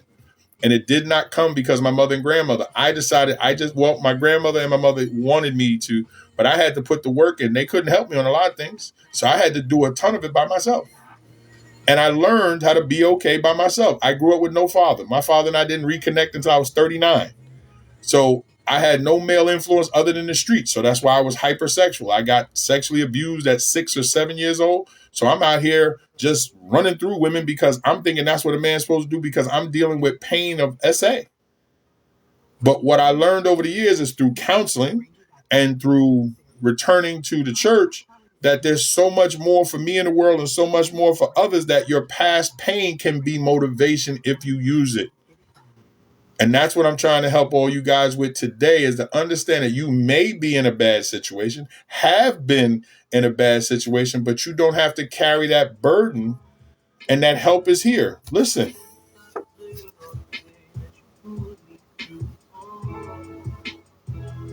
My parents, because I had a mother and grandmother. My mother and grandmother, parents. I didn't have the traditional home. I grew up with my mother and my grandmother. So parents. And we got to understand we are affected by those that we are raised by. This is why I wrote the book here. What do you do when you get out of a relationship? I'm big on how do we fix? What do we do? The how. Not you. All right, you got to help me, user. I'm behind on where you're at. All right, maybe I'm missing something, user. Clean that up for me, because I'm catching what you're saying, but I'm not sure your parents, or you got to help me out with that. Clean that up for me so I can see what you're referring to. But here we go. So again, and I wrote books about it. And let me get a little something about this book here. Somebody here on TikTok about 9 months ago said to me, Keith, I wish you had something that I could use to help me. And when she asked me about it, I prayed about it, and I said, you know what, I'm going to write this book. So 6 or 7 months ago, no, 8 months ago, I got the idea, and I think I wrote it. 8 months ago, I think it was 8, whatever it was. I wrote the book because somebody asked for help. That's what we do. If you really want to help people, when they ask you for help, help them. Oh, what she is? Okay, got you. I thought that's what you said. I just wanted to make sure. Got you. And usually we got to get rid of all those names, man. You got to give yourself a screen name or something. Get rid of all those numbers. You got like 3 zip codes there, bro. Or sister. Don't know. But here we go. So yeah, I wrote the book, 12 Steps to Recovering from a Toxic Relationship. And a toxic relationship is any relationship where you just aren't happy. It don't have to be knocked down, drag out. If you are not happy, you are in a toxic relationship. The other side of happiness is toxicity. If you're not happy, then why are you in it? And trust me, I wasted 10 years in a toxic relationship, had 2 kids, and we decided to let one go. So I was one of the first people to be with somebody who used RU486. And I wrote a whole chapter on it in my book. I was real disrespectful at the time that she was taking the medication, and I should have been more sympathetic, and I wasn't, because I did not know how to be. I made it about me and not understanding what she was going through with the use of this drug. And I don't have many regrets, but that's one, because again, now that I'm older, more mature, and more learned, I will never ask a woman to make any decision about her body because of how I feel. It is her choice. And I don't care how you feel about that. And if you're not cool with it, go ahead and log out now. It is her choice, because the damage done to her body and what it's going to do to her emotionally, no man or woman has the right to tell somebody else, destroy your body to make me feel better about me. Never. I won't do that again. I did it too many times. And now when I look back on it, oh my gosh, if I could do differently. But I didn't know. You know better, you do better. I didn't know. And that's another reason why I go so hard in trying to help, is because I did a lot of destruction in those first 37 years. A ton. But that'll be another live for another day. And that would be an emotional live. And I'd have to gear up, because if I have that live again, I've done it before, it really invokes a lot of hatred when we start talking about the removing of life. So I got to gear up for that when I had that conversation, because I know mostly women follow me, and it's a very, very difficult conversation. And I know that a lot of men have no idea of what the outcome of that request is on a woman. And I try to have that conversation with older men as well as younger men. I know you're thinking about yourself right now, but you have no idea what you're asking a woman to do. And it is not your right. But I get it. You can request it. You have, excuse me, take it back. You do have the right to ask. You do not have the right to force. You do have the right to ask. You played a role in the conception. You have a right to ask. But please understand the damage and the potential danger of what you're asking. But as another subject for another day. So let's go to number 4 before I get a bunch of y'all mad at me or emotions get too high. And I don't want to trigger anybody to the negative. And again, I'm sorry if I did. So let's get some 4s in here. Follow Tina's lead. Let's get 10 4s. We're going to stick with 10 today. Let's get 10 4s. Give me 10 people that let me know. And keep tapping the screen. We're doing good, guys. And again, I'm sorry if I'm triggering anybody to the negative. I see you, Tina. I see you, Denise. Thank you, Shunitz. Let's go. Let's go. Thank you, Auntie Evie. I think that's 5. Let me get 5 more 4s. Thank you, Zara. Zira, if I got that right. Thank you, Fashionista. Thank you, Leela. Let me get 1 more 4, and I'm going to go ahead. Thank you, Josetta. All right, here we go. Number 4 of the 10 dangers associated with negative roles in relationships. Number 4, it creates a cycle of negativity. Cycle of negativity. One of the dangers. What do women do when a man asks a woman to be less than? What do women do when a man asks a woman to be less than so he can feel on a higher level? Leave him. Leave him. How long are you supposed to suppress yourself for somebody else to feel better? Leave them. Because no person should want to accelerate themselves on the shoulders of somebody else, pushing them down to keep themselves going up. If they can't accept you to be a part of it, and they don't want you to be a part of it, then you don't need to be there. It is one thing to want to get ahead, but your question of wanting to get ahead. Blessings. All right. Thank you, Soundbite user. Please go over to my YouTube channel and check out the rest of the show over there, and leave your thoughts on the rest of the show. I appreciate you stopping by. Hopefully I'll see you on another Friday. Blessings, and have a great weekend. Respect. So when somebody is trying to get you to reduce yourself for them, no, let me, real quick, those 2 master's degrees on the wall, right? They have my name on them. They're as much my wife's as mine. Why? She edited every paper. And I don't have a problem with telling everybody that I wish they could put 2 names on both of those master's degrees, because my wife edited every paper, which allowed me to get both of my degrees. Those are much her degrees as they are mine, but they can only put 1 name on the paper. But I wish I would sit out here and try to act like it was all about me when my wife was doing the work behind the scenes. Those degrees are hers too. We sharing those. And I wish I would try to push her down that because she doesn't have a degree when I have 2, when she was the force behind it, because I speak very well. I just didn't feel like doing the work. So she said, I got you. Plus, she understood the format that the professors wanted it. I was like, all right, cool. But how do I look now denigrating her because I received the basically awards? No. I'm not going to decrease my wife or make her less because I'm benefiting from it. No. And she played a role in it? Oh, no. So with the cycle, let me get into this. Number 4 is cycle of negativity. I don't know if Tina put it in. I'm sorry if you did, Tina. I missed it. I'm sorry. Yeah, you got it. Negative roles can create a feedback loop where unhealthy behaviors are normalized and perpetuated, making it challenging to break free to make positive changes. So this speaks right to what Stacey was talking about. When you accept negative roles, it creates a feedback loop. And let me mean what I mean by a feedback loop. It means that everything that you're putting out and everything that you're getting back is unhealthy. And this creates unhealthy behavior. This makes you start to think that this is okay. And this is perpetuated where it makes it challenging to break free because you start to think this is the way all your relationships are going to be. The longer you stay in a negative relationship, the more you will think all relationships are this way. You will start to condition yourself to stay because you'll say, well, why am I going to leave? Every man going to treat me like this. Why am I going to leave? Every man going to treat me like this. And believe it or not, you actually start to act accordingly. You actually start to overlook the negativity, or the worst part, you start to justify it. You start to make excuses for it. Now, let me ask a very tough question to y'all in the chat. How many of you have been treated badly in relationships and tried to make an excuse for the person treating you badly? If you did, or if you are, just put me. I do all the work behind the scenes and make him look good, and people are starting to notice. Yes, but at what cost, Stacy? I see you, Denise. At what cost, Stacy? At what cost to you does it work to make somebody else look good at no credit? Thank you.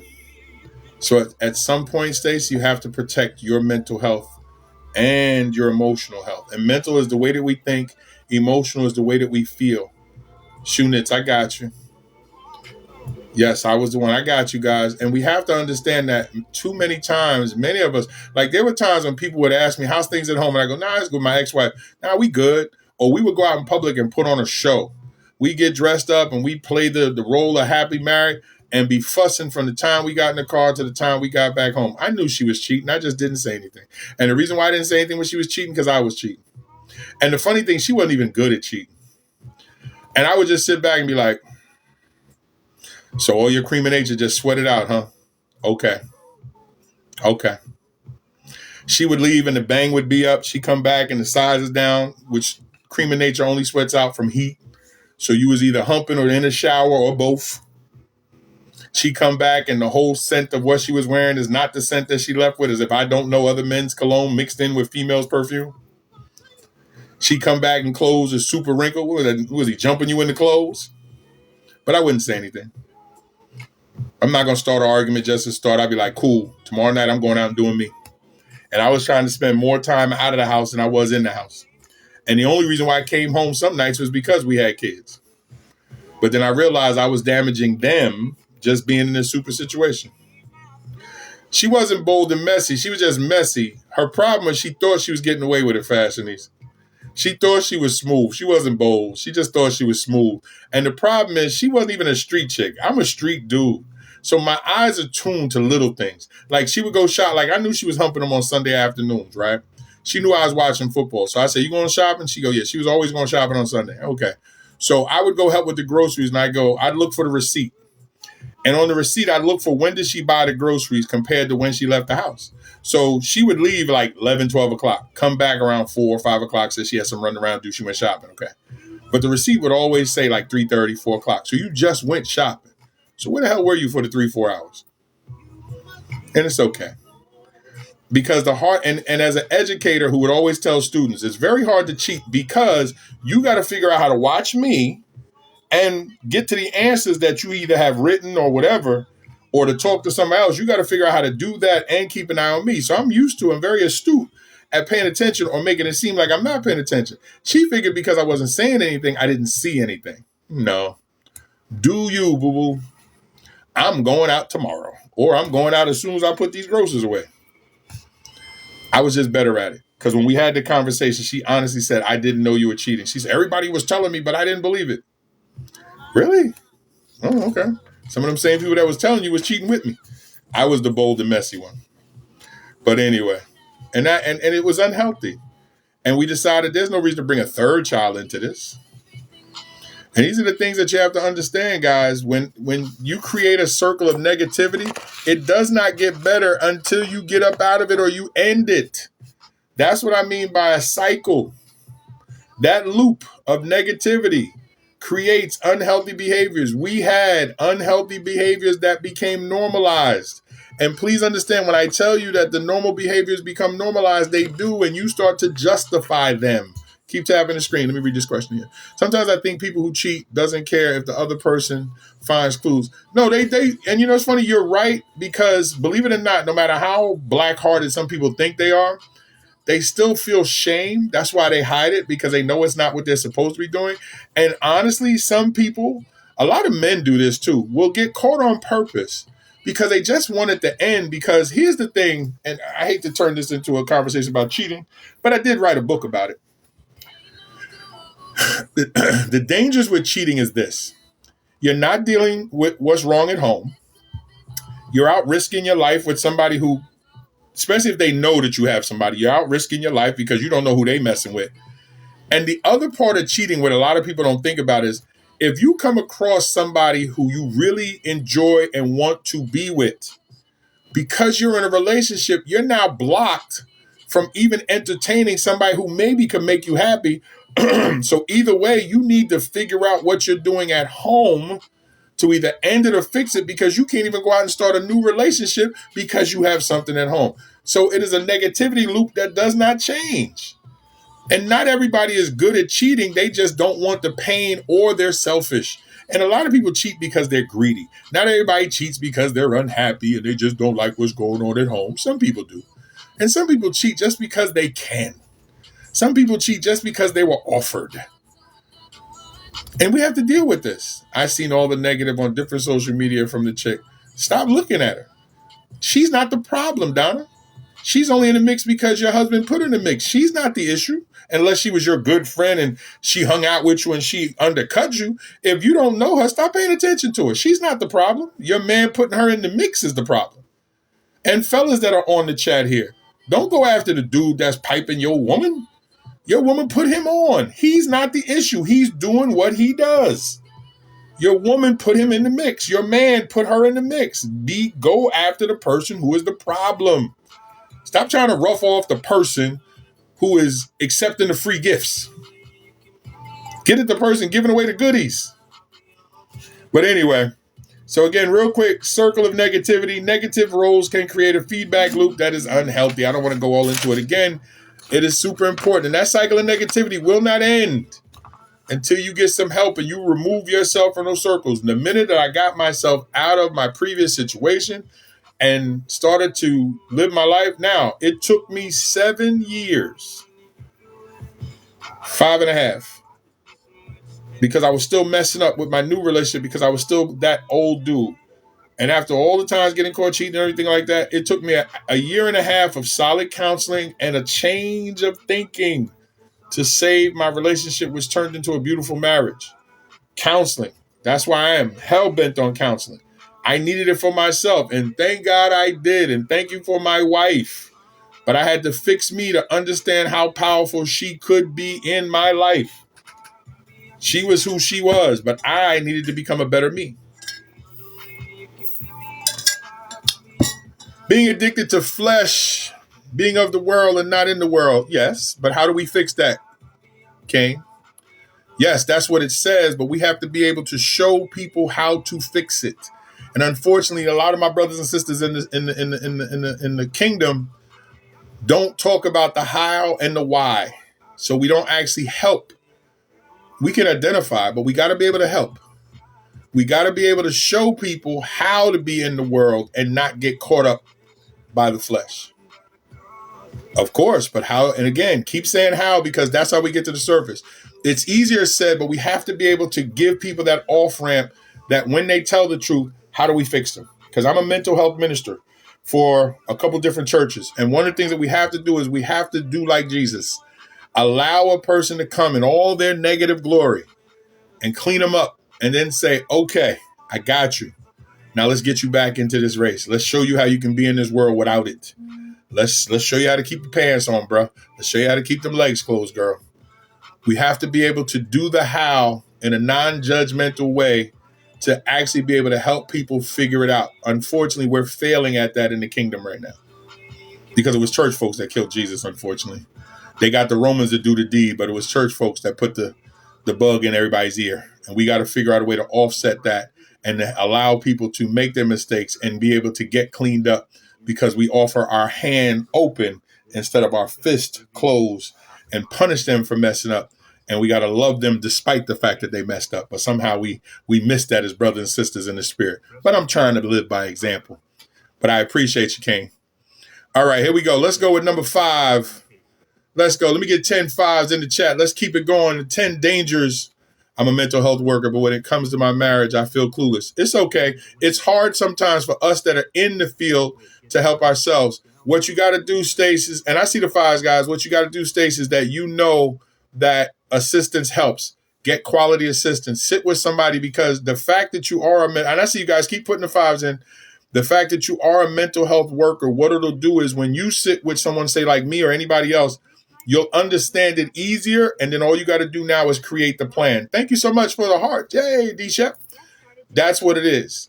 So working in the field actually helps you, because doctors don't operate on themselves. Lawyers do not. It says if you're your own lawyer, you have yourself as a fool as a client. The reason why it's very difficult to separate ourselves emotionally, always get somebody else to help you. And the fact that you're in the field, it'll make it easier for you to understand what needs to be done once that person figures it out. And I know when I work with mental health professionals, they get it. All right.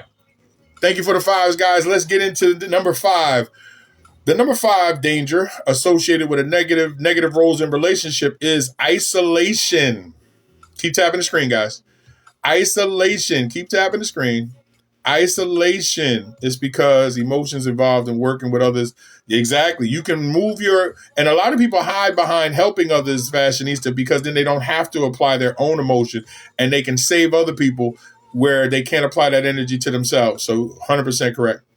Isolation. Thank you, Tina. Behaviors like withdrawing or dominating can lead to isolation or loneliness, diminishing the self of partnership in the relationship. Isolation. Behaviors like withdrawing or dominating can lead to isolation and loneliness, and diminishes the sense of partnership in a relationship. If your partner is withdrawing or trying to dominate you, it can cause you to feel isolated or lonely inside of a relationship. And then you now don't feel like you're in a partnership, but you're going to feel like you're in a jail. Now, I got to ask, and again, I pray I'm not triggering you guys, how many people have been or are currently in a relationship where they just feel like the person that they're dealing with is withdrawn or trying to dominate them, and it's causing you not to be comfortable in the relationship, or it caused you at the time, thank you, Denise, for saying at the time, to not see a way out. Yes, isolated, withdrawn at times because he only wants to be seen with me out of town. Well, Stacey, if you know that, look at the sleeping with the enemy. Look at how she put a whole plan of action into place. And if it wasn't for the pressure of a toilet, she would have got away. Sometimes we got to plan a safety exit from a situation if we know that we did the work, or that we know that the person is not changing. So you definitely have to, again, get out of a negative situation to be able to find your happiness. You can't try to find happiness within a negative situation. We are not slaves, and you are not in jail. Do not create one, and do not become one.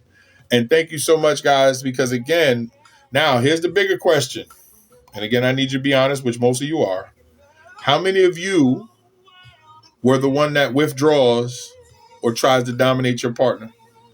How many of you, that was you or is you now? Keep tapping the screen. How many of you, be honest, was the one that withdrew from your partner, or tried to dominate your partner within the relationship? Thank you, Tina. How did you get past that, Tina? How'd you get past that, Glover? Or Globe, I'm sorry. You think I should know. You've been here a few times. How did you guys get past that when you say was? Or did just the relationship end and you haven't dealt with it yet? And I ask that because I know some people withdrew because of his actions. Okay, gotcha. But how many of you were the person who withdrew from your partner because that's how you dealt with things? That you didn't give your partner an opportunity to be heard or felt? How many of you, thank you, Stacey. How many of you, that was you? How many of you were the dominating one? Or the one that was like, pfft. My ex-wife used to be like, why are you so soft? And I used to be like, I used to think she was saying that almost like she wanted me to hit her. And I'd be like, and my grandmother said that to me when I was a young lad. She's like, some women will try to force you into putting hands on them. Don't fall for that. And I was like, why? I was young, 8, 9. Why, grandma? Why would somebody do that? She's like, some women are that way, boy. And don't you fall for that. Don't you put your hands on a woman. They'll lock you under the prison. And I was like, but why would anybody want me to hit them? She said, because some people are hurt, boy. And the only way they know love is if they're hurting more. Now, when she said that at the time, didn't understand it. Now, as a therapist that goes back and look at what my grandmother's saying, whoo, was that old lady on point. She ain't had to go to school. She lived a life. She understood. After he hurt me countless times, I withdrew. I got you. So you're the receiver. I'm talking about the person giving it, Stace. I had to listen more and speak less. Got you, Glow. I like that. Listen more and speak less. That is a great one because the more information you can take in, the better it'll allow you to make decisions going forward. I like that one, Glow. When I look at what my grandmother and mother went through to gain the experience that they knew, it's saddening because it's like so much pain that they were forced to hold on to. But coming up in the 30s and 40s and coming up in the 60s and 70s, whole different worlds. And women were treated so differently. And then when I look at all of the women that I grew up with and the fact that none of them are still here, that they're all gone, I have the luxury of all their experiences, but from a firm male position that I so understand from both sides. I grew into the man that I've become, but I understand women because of who I was raised with. And I wasn't raised by just my mother and grandmother. I had my cousins. I had so many women around me, it was ridiculous. But also their negativity was absorbed into me too. So when I was out here doing what I was doing, some of it was because I had female cousins who was like, boy, please, F these chicks, go get whatever you need to get from them. Do everything you want to do. If they let you do it, do it. I had some of those cousins. That was like, boy, please, just don't get them pregnant. I was like, so you just telling me to go ahead and abuse women? Now that I'm older, I can see that. He was like, yeah, if that's what they want. And I was like, and I realized because many of them were hurt, if not all of them. And that's why our past is a great pathway to healing because we can see what didn't work. But many of us are scared to look at our past because we believe we're going to bring the pain forward. No, we need that information, not the pain. And I help with that. All right. You guys ready for number 6? You still with me? If you're still with me, put yes in the chat because I know this can be kind of offsetting. I know it's tough. I know this might not be what you signed up for today. Got you, Stacey. Put yes and a 6 in the chat. Put yes if you're still with me and a 6 in the chat as we go forward. Thank you, guys. Thank you. I love it. Thank you. Keep it going. Thank you. I know this can be triggering. I appreciate you taking the time out with me. Please make sure you share this because somebody on your page needs to know or hear this. Because there's somebody right now, there's a male or female out there now that's in a relationship saying, what do I do with this? But I thank you all for being here with me. Thank you so much. I appreciate you. Thank you, guys. Thank you. All right. So here we go. As you keep tapping the screens, I got you. Shoe knits, I got you. All right. So number 6. Now this one you're going to circle because I deal with this one a lot. Number 6 is conflict escalation. Conflict escalation. Conflict escalation. The next 5 are going to be fairly tough. And I want you to just buckle up. I want you to understand that I got to address it all. At least a little bit to get you to see what I see or understand what I do. But number 6, conflict escalation. Circle that one because I deal with this often. Let me give Tina a chance to put that in the chat. Thank you, Tina. Roles that involve aggression, such as an antagonist, can escalate conflicts instead of resolving them, leading to more frequent and intense disputes. When you have the role, whether it is you or the person that you're with, as the antagonist, and you're antagonizing your partner, belittling your partner, treating your partner with verbal and hopefully never physical disrespect, it leads to more frequent and intense disputes. Nobody wants to constantly be bombarded with negativity. If somebody is giving it to you verbally, it's like verbal punches in the face. And God forbid if you've been in a DV situation. And again, I have never placed my hands on a female in aggression. Only once. I was in high school, and she was a female identifying as a male, and she tried to be disrespectful as a male. And when she put her hands on me, I treated her like a male, and it wasn't pretty. And they suspended me 5 days and wanted to refer me to be arrested because she represented as a male, and when she got beat up, they said it was me. And then if it wasn't for the teacher being out in the hallway to say he did nothing, he was defending himself. So you're going to arrest me for a woman who wants to portray herself as a man, who put her hands on me and didn't know I could fight, and I'm not going to be arrested? How's that work? And sure enough, they transferred her, but I don't think she wanted it anymore. And that is the only time in my life, and I'm not happy about it. I don't celebrate it.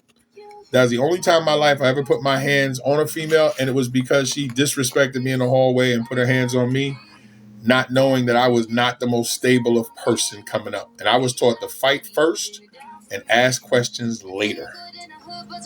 And unfortunately, she or he, I want to respect the pronoun, he did not understand that about me. I grew up in a house full of women, but I stayed in the streets. And I hung out with grown men who we'd fight all the time. And I had uncles who smoked weed and drank all the time. And fighting is just something that you learn how to do in the hood. And it was not pretty. I went to 3 different high schools and ended up in South Jersey because it was either South Jersey or jail. And so my grandmother sent me to South Jersey to finish, because if I'd have stayed in New York, I'd have ended up incarcerated at 16 or 16 and a half. And I wound up going to South Jersey to finish school. And it was one of the best things that could have happened to me, because being in the country, all I could do is smoke weed and hump. But I finished school and still got into a fight. Almost got I beat a kid up badly, and again almost got arrested. I had a lot of aggression, and I didn't realize where that aggression come from. But part of being essayed when you're younger, hypersexuality and hyperaggression. I always felt I had to prove myself as a man because I had been touched as a boy or as a younger man. I was a young man then. But that's the thing you got to understand about the abuse of SA, and we cannot hold that. And I needed counseling later on for that. But back to what we're talking about. Conflict escalation. Now, I got to ask you guys, and again, I'm trying not to trigger anybody, so again, I apologize. How many of you allowed an antagonist that you were dating to push you to a point where y'all were just in an endless... Y'all had intense disputes all the time. Frequent and intense disputes. Just put me in the chat. You don't have to explain it to me. I don't want to trigger any more than I am. Put me in the chat. If you were in a relationship with an antagonist who kept you on that edge, where it just seemed like, damn, we not fighting today? What happened? Something wrong, because we haven't gotten into it today. Got you, Stace. I don't want to trigger anybody, but I know we need to have these conversations, and I know I'm the person for it. I'm not being arrogant. I'm not being boastful. I just know my affect is one that this is how I counsel. This is what I do. And we got to have these conversations where people feel comfortable, because I know for a fact too many people have this push so way down they don't know how to let it out. All right, let me ask you guys this question. Be honest with me, guys. How many of you were the antagonist? How many of you were the person that antagonized or escalated conflicts with your partner? Be honest. Come on now. How many of you were the antagonist? You were and it doesn't make a difference where it came from. That's what counts, and that's what we looked to uncover when we worked together. But just on surface, thank you, Glove. How many of you was the antagonist? I'm not going to ask you why. Then he said me. Got you. And again, this is part of purging negative feelings too. When we can hear ourselves say, I was part of the problem, or worse, I was the problem. Like me, you'll never hear me just crap on my ex-wife. I was a bad husband. She wasn't a good wife. We weren't a good mix. And unfortunately, we had kids from that union, but we weren't supposed to be together because we got married for the wrong reasons. And I am as much to fault for that. And her cheating was partly my fault, but also her choice. But so was mine. And I have to accept that. And I don't put that on her when I know I played a role in the demise of the relationship. And why would I speak negative about her and she's the mother of my children? And yeah, I have other children. When you're out in these streets like I was, yeah, I was all of those things that y'all think men are in these streets. And one night it all changed. And 19 years ago, my whole life changed. And that is the reason why I do what I do. And I don't worry if people believe me or don't believe me. I know what I've done the last 19 years. And I know how many people I've tried to help. And in my mind, I still haven't helped enough. Because this is how I give back for all the damage that I did as the wolf. I love my job as the shepherd. And you can take that any way that you choose to take it. Keep tapping the screen, guys. So with conflict escalation, guys, the roles that involve aggression, such as antagonists, can escalate conflicts. We have to realize when we're in the midst of a whirlwind of a negativity. And we got to find a way to get out of it. We got to find a way to put the brakes on and go, I got to get out of this. Because the only thing it can do is spiral down to where y'all disintegrate each other. You know what that means. You hurt each other so badly until there's nothing left of the other person. You cannot stay in something where the conflict continues to escalate. You're literally grinding yourself down to dust. And another problem with staying, the longer you stay in a relationship that is constantly escalating the conflict, you are hurting yourself in terms of feeling comfortable with somebody else. You will literally get out of that, go to start a new relationship and be like, how I know you're not going to be like she was? How you know you're not going to be like he was? And maybe never allow yourself to be comfortable enough to be open enough to allow somebody else to get close to your heart. Keep tapping the screen, guys. Let's go. Come on. We almost at 20. Let's go. Let's see if we can get to 30 before we get to number 10. All right. I love this song. Let's go.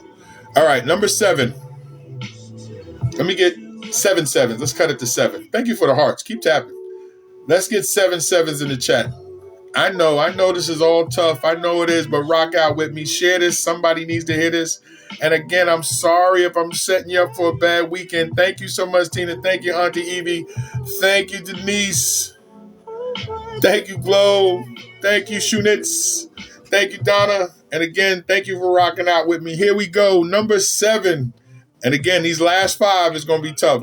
These last 5, you're going to see yourself in a lot of these if you've been here, because I know I saw myself when I was putting this together for you. Whew. Number 7, the resentment buildup. Resentment buildup. Number 7. These are conversations that have to be had. Thank you, Auntie Evie. I respect that. Thank you so much, because sometimes I wonder, like, should I just come on and tap dance almost? But I can't. This is not what I do. I'm not... I want to have the conversations to help, because we got enough man tanning going on here on these apps now. We got enough people tap dancing, and we got enough naked people on here too. And we got enough people hating men and women. I want to help. Women ain't trying, men ain't trying, women ain't this and men ain't that. Thank you so much, Donna. I appreciate you. All right, number 7, the resentment buildup. Continuous negative interactions, especially where one partner feels undervalued and mistreated, can lead up to a buildup of resentment, which can be toxic to the relationship. So I'm going to ask you guys, how many of you were in a relationship with somebody you resented? And when I say resented, meaning you didn't even want to go home. I would come home and open up the door and be like, she's still here? She's still breathing? Ugh. Ugh. I would pull up in front of the house.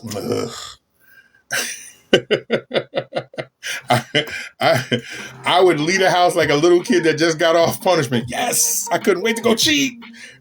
I did with my ex. Thank you, Denise.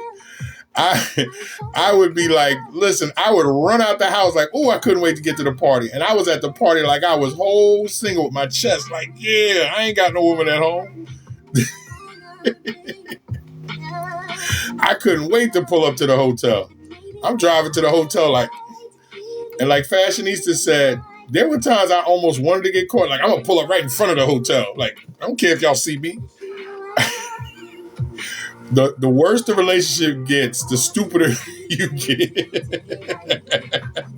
The worse the relationship gets, the dumber you get when you out here cheating. I'm just gonna come home buck naked with the condom on and lie and say I wasn't cheating. You just do stupidness. When the resentment builds up, guys, it's very true. Thank you, Fashionista. It is very true. The worse the relationship gets, the more the resentment builds up, the more aggression. And the aggression isn't so much aggression that you turn onto the person in terms of physical aggression, but it may just simply be, I don't care, I want them to hurt. Now, fellas, any fellas that watches this or that's in the chat, let me just turn this music down a second because I want the fellas to understand. Fellas, get a little closer. Don't you push no woman to that point that she start to hate you like that. Women don't play fair, bruh. Fellas, listen to me. Don't you have no woman out here hating you to where she don't care what she do to you, because they are devious on levels that men don't get to. So when you hear the term catty, brothers, please listen to me. Men, listen to me. She will do things to hurt you so bad that you will still be thinking of what she did to you at your next wedding. Listen to me. I want you to understand. I'm saying it like this because I want you to understand. Mess with the wrong woman. Your kids will be explaining how daddy was broken by the first wife and he was on wife number 8. I'm just saying. Don't break no sister. Fellas, listen to me. Caddy explains a small portion of it. You break a woman, when it says hell has no fury like the scorned woman, listen to me. She will go, okay, watch this. I'm going to come to his bachelor party with his sister. What? And his first grade teacher and his grandmom and a whole lot of leather. And we all going to pop out of the cake. And everybody gets some on video. And then I'm going to show his wife. Yeah. See, that's him. He didn't even know that was his grandmother in the leather. Yeah. See right there. Yeah. See right there. That's his first grade teacher. And we were doing the school fantasy right there. And we named the school teacher after you. See, no, right there. Look. See, that's me waving. I'm just telling you. All right, ladies, let me ask you a question. So if any man is watching this, how many things were you about to do that you stopped yourself because you were like, I'm about to destroy everything about this man, but you stopped yourself or somebody else stopped you? Put me in the chat. If you was this close to be like, I'm going to destroy everything in his life, put me in the chat. I stopped myself. Me. Me. There you go. Fellas, please, if you're watching this, please pay attention to this. When a woman gets to the point of resentment, now men, we'll do something physical. We'll do some aggression. We'll go beat up the new boyfriend. We'll come to your job and act a fool and try to get ourselves arrested. But women go to a level, oof. And let me tell you why I know this to be true, right? I used to sit in those war meetings with my mother and my grandmother and my aunts and listen to them. And when you sit with a room full of women of color, and there's a couple of them that have been hurt, they are all hurt. And when one or two, and when they start planning, they start throwing stuff on the table that ain't even got nothing to do with it. We should call him lose his job too. Yeah, and there's always a sensible one that goes, yeah, but he got to be able to pay the bill. I don't care. I done told him, don't do it because it won't be. Yes. So, but again, I say that because when resentment shows its face, if we don't figure out a way, tap the screen, guys, tap the screen. If we don't figure out a way to purge ourselves of that resentment, yeah, it could be a waiting to exhale moment. Yes, Bernadine could be out there burning everything. That was a sexy scene, by the way, with her turned around when she burned her homeboy stuff. But I tell everybody, go watch Fatal Attraction. I am not going to be ignored, am I? Woo, let me tell you something. When he came through that door and the side chick was talking to his wife, ooh, Michael Douglas his heart almost stopped. He was, why is she in the house? why the side chick talking to the wife? Why the rabbit had to get it, though? The rabbit ain't do nothing to nobody. Why the rabbit get it? And she's about to ruffle off the kid. And when you got to fail it, when you get to the point, thank you so much for the 20K. Let's keep going. Let's go for 30. When you got to take the rabbit out, come on, man. Woo, Lord. And she cooked the rabbit too, Lord. Talk to him, Donna. Talk to him. Let me tell you something. That movie, I saw that movie in the movies. I can honestly tell you, every man that left the theater was looking at this woman like, they was all thinking about this side chick like, I'm going to cut her off right now. And every dude that was there with a side chick was looking at her like, because there was some chicks in there going, that's what I'm talking about, girl. I'm like, are you cheering this on? Who was I with that night? Actually, I was with a side chick, and she was like, I wouldn't be like that. I was like, yeah, I think I'm going to have to get somebody else. Not stop cheating. I'm going to go find a new side chick. I was so stupid. Keep tabbing the screen, guys. But yeah, when resentment shows up, it does become a problem. And the toxicity that can come from resentment, because here's what happens. And again, I'm going to move on from this one, but I want to ask this last thing from all of you, right? Which is it worse? Y'all tell me, because I have my thought, but you guys tell me which one is worse. Is it, hey, what's up, Timeless? Y'all tell me which one is worse. And again, if you're in a relationship that has spiraled down to resentment, is it worse the time that you wasted or how they treated you? And I know both are bad, but which is worse? The time wasted with them or just the fact of how they treated you? Put it in the chat. Which one is worse? The time you wasted or what they were doing to you?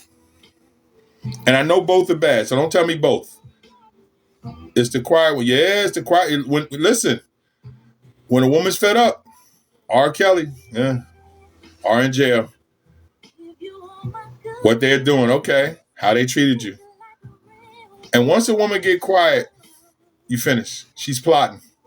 And she will always find assistance. And the worst part with a woman that's fed up with you, she can always get the help of a dude because she has the power of the P.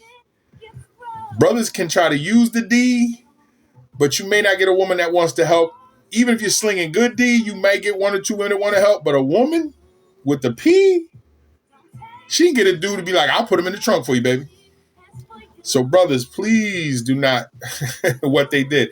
And I thought it would be what they did because here's what I've learned. A woman can forgive the time wasted if you can figure it out and apologize or fix. But she will not forget what you did to her, especially if you don't own it. I've noticed that men and women can forgive time. They cannot forgive what you did if you don't own it. You got to own it. You may not be able to fix it, but you got to own it. Exhale. I was going to say both. To me, it weighs out the same, but you said, because it's easy to say both, Fashion, because both are bad. And I separated on purpose because I just wanted to see where we were going with it because I had a feeling it was going to be what was did because we can't get the time back. He turned it on me. I got you. Sorry about that, Donna. Because it is what's done. Many of us, when we sit back and think about what was done, that's what burns us up more. The time we could deal with. It is when we really sit back. And then also we hate ourselves because we allowed it to happen. I wasted 10 years. But again, at the 5th year mark, I was ready to go. But I let her tears and her crying and her, we can work it out. I was like, okay. And it didn't get better. And I went against, and it cost me big time. I'm not going to go into detail. But staying in a bad relationship cost me one of the best opportunities I could have got with coaching basketball in New York City, which was my dream at the time. And I paid a price because I allowed someone that I did not love to influence what I did love. So please understand what I just said. When you allow someone that you don't love to influence you to make decisions when dealing with something that you do love, you will come out on the losing end all the time. Hey, Mo, how are you? Please understand that. If you let someone you do not love convince you to make decisions about something that you do love, you're going to come out on the opposite side, and the punch in the face will live with you forever. And I live with that. Now I'm past it. But I had an opportunity to coach on a level that I had been dreaming about. And I forfeited that because of decisions that I made on a woman that I was no longer in love with. I live with that. So, and now it's one of the things that I try to help young brothers and sisters with. Please don't make decisions about your life on somebody who has already shown you to not have your back. Don't do it. It always blows up in your face. You might get lucky, but don't do it. All right, here we go. The last three. And we are talking about, let me reset things as we get things situated.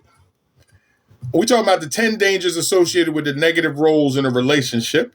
All right. And I will go over all 10 when I am done. We got the last three. If a man makes more money than a woman, but allows her to pay all.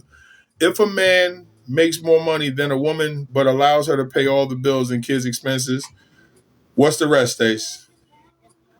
Because you said if a man makes more money than, but allows her, okay. And then what's the rest of it?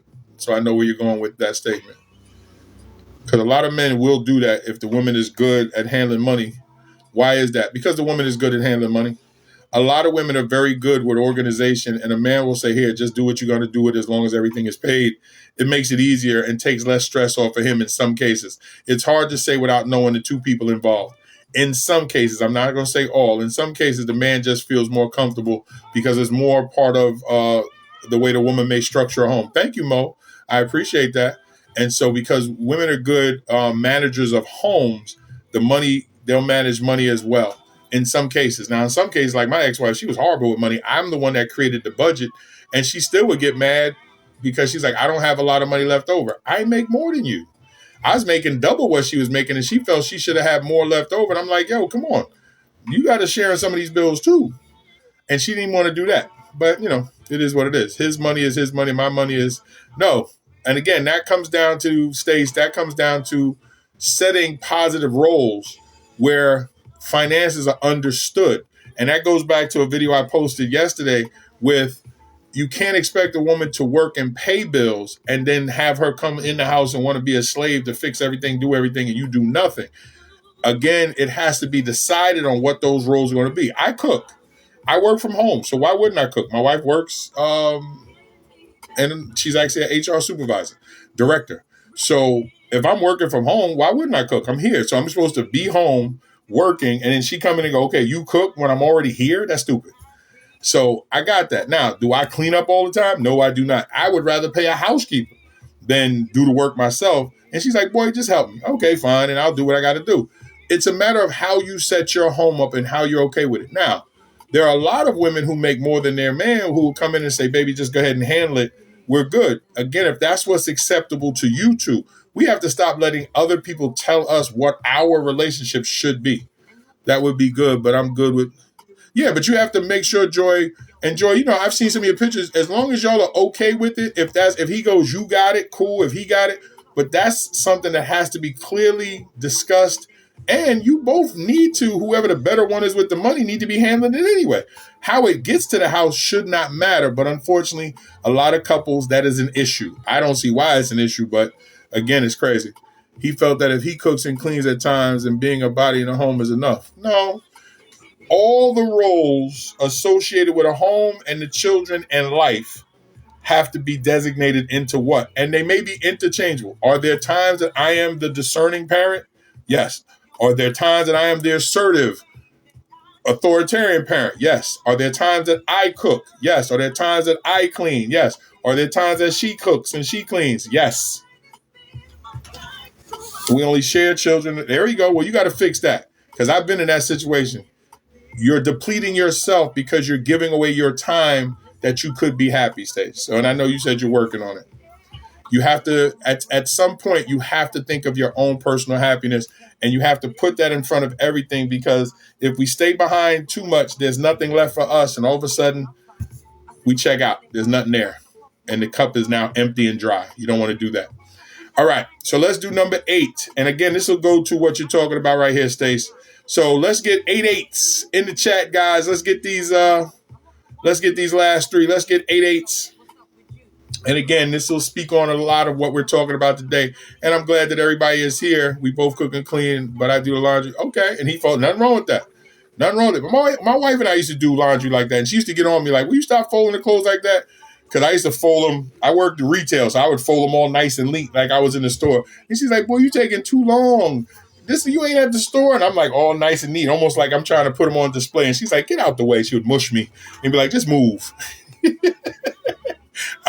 I'm still folding them up like I work at Crosstown Sports.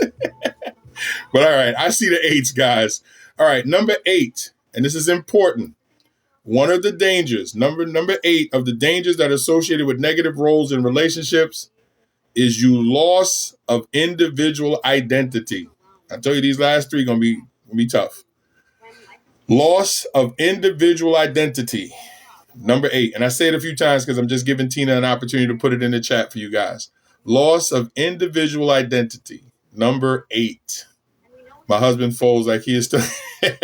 Some stuff you don't lose, Joe. It take long to be like, we don't need to cut these corners like that. Like, no, you gotta. That's how I was. I was folding them up almost like I was about to put them out on display. I remember a woman came by and said, oh, you fold so nice. My wife said, don't encourage him. All right. Number 8, over time, an individual may lose a sense of their identity if they constantly conform to a negative role or react to their partner's negative behavior. Listen to me, guys.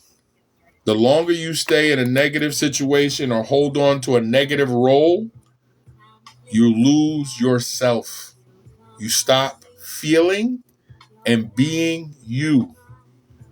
Now, again, I'm going to ask you guys in the chat, how many of you have or currently are in a situation where you honestly felt you didn't know who you were anymore? Or how did I get here? How many of you felt lost or feel lost in your current situation, or was in a situation like I'm talking about, where the negativity of the situation caused you to stop figuring out who you were, or why did you even allow yourself to get to this point? And that's going to connect to the next 2 that I'm going to give you as well.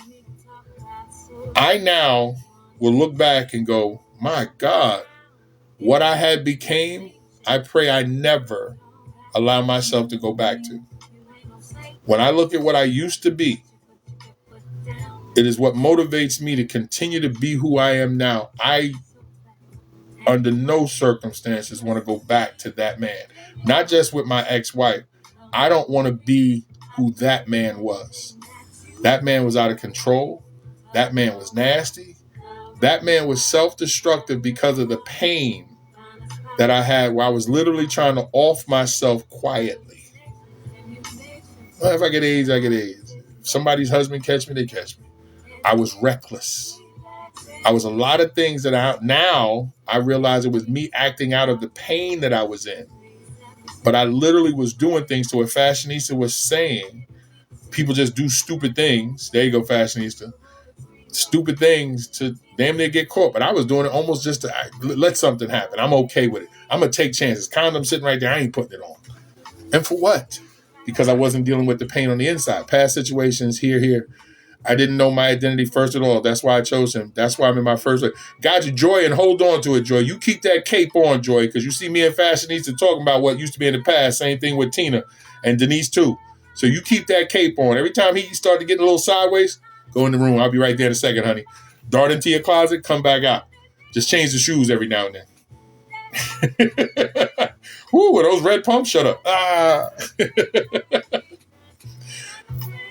When'd you get those shoes? Shut up. Keep it fresh. Keep it new.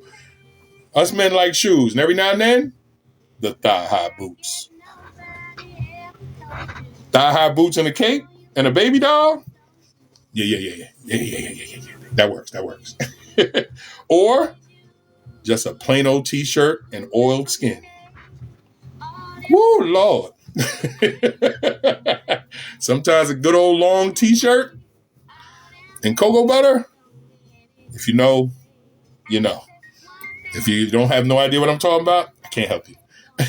The relationship hit me like a freaking boulder on my head. Yes, come on now. I woke after licking my wounds and got my degree, made 6 figures, and never looked back. Amen. Let me tell you something, and that's why the recovery is always available, fashionista. It's out there for us, but too many of us get caught behind the wall of negativity where we literally in jail.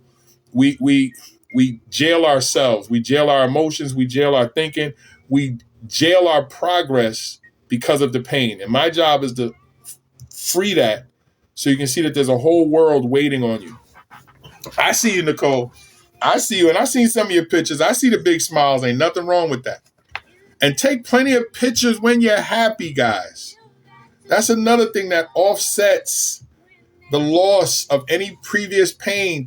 There you go. See, those shoes, a long t-shirt, and cocoa butter lotion, or something from Bath and Body with a nice scent. Thank me later, fellas. Ladies, trust me when I tell you. And meet him like that when he comes through the door. Baby, how was it? Girl, why you dressed like that? Because after dinner, we got to talk. After dinner, we got to talk. Yeah, we got to talk. What we got to talk about? Eat your dinner first, baby, because you're going to need it. And if you're home first, take a picture and say, when you get home, I could do all but, okay. Take them flats off. Go barefoot with French tip toes, Tina. Us thicker folks can't be out here in heels. You know, I don't wear heels. I don't want y'all to think, yeah, you're a cross-dresser? No, I'm not. I just know. Some of the thicker sisters ain't out here playing in heels, messing around, breaking ankle. Take them shoes off. Get them French tip toes out there so they can see them. Make sure that skin is oiled, smelling good. I'm just saying. I've heard some things. Works every time. All I'm saying. When he's on his way over and say, how far are you away? Just want to show you a little something. And lay back on your pillow like this. But make sure he can see like the length. Hold your camera up so he can see that it's just a t-shirt. Now he might even text you back. Why you sent me that? You said you was coming over to eat, right? I'm gonna stop there. I tell my husband I got something. There you go. Say dinner's ready, baby. And when he come in, have dinner ready. I thought, go and eat. We'll talk. Or wrap the dinner up, something to eat after you're done. I'm just saying, your relationship is your own. Do what you want to do with that information. All right, so let's move on to number 9. All right, let me get 9 nines because, again, I'm trying to lighten the load because these last 3 are kind of tough. So I want to lighten it as I talk about it because, again, I don't want to leave pumpkin. Ooh, Lord, stop playing. Now you're talking my language. Let's go. Let's go. Let me get 9 nines. Come on, Joy. Come on, Aunt Evie. Thank you, Glove. Thank you, Niece. Thank you, Donna. Thank you, Tina. Come on. What do you do if the man lacks romance intelligence? Walk him through it, Stacy. Show him what you want. Walk him through it. Maybe even watch a movie and say, that is what I want you to do to me. Let's go try it out. Help him out. Say, baby, I got something for you. What? Is that a rose? Let me get 10 roses in the chat real quick if you know what I know about a rose. Now, I'm not going to ask you what setting that is yours, but if you know about the rose, put a rose in the chat if you know. Invite him to show up and let the rose already be working. Put the rose in the chat if you know. Say, baby, could you come here a second? I want to help you. I want you to help me with something. Is that? Yes, it is. Why are you still standing there? Yeah. Show him. Show him. Call him at work. You on your way home? Okay, let me know when you get here. Already be there waiting. You and the rose engaging in conversation when he walks through the door. What is... What is what? Why are you still standing there? Okay, I didn't know. Well, now you do. Let's go.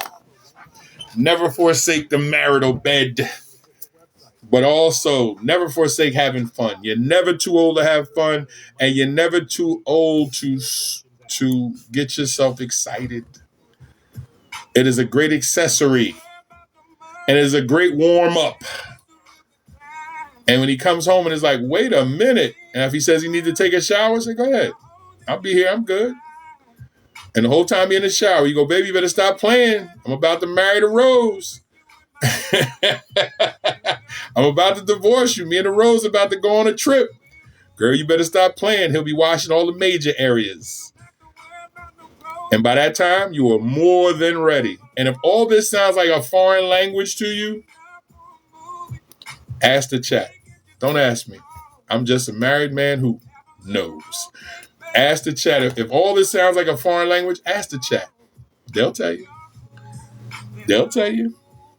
One of the best gifts I could have ever got. My wife said, what's this? Try it out. Try it out. She's like, oh my God. Yeah. Yeah. The first thing she said was, how you learn about this? She said, never mind. Because she know me. I'm going to go find out whatever. If any of this sounds like foreign language, ask the chat. They will tell you. Trust me when I tell you. But definitely add that to your repertoire. Chat, what's the Rose? Tell me. Uh-oh. Woo! She asked, ladies. Chat, what's the Rose? The Rose, well, I'll let the chat tell you. I'm going to hang back. What's the Rose? Don't put no pictures in there. Well, first of all, it's shaped like an actual rose head, Josetta. It is a toy that enhances the opportunity of self-stimulation.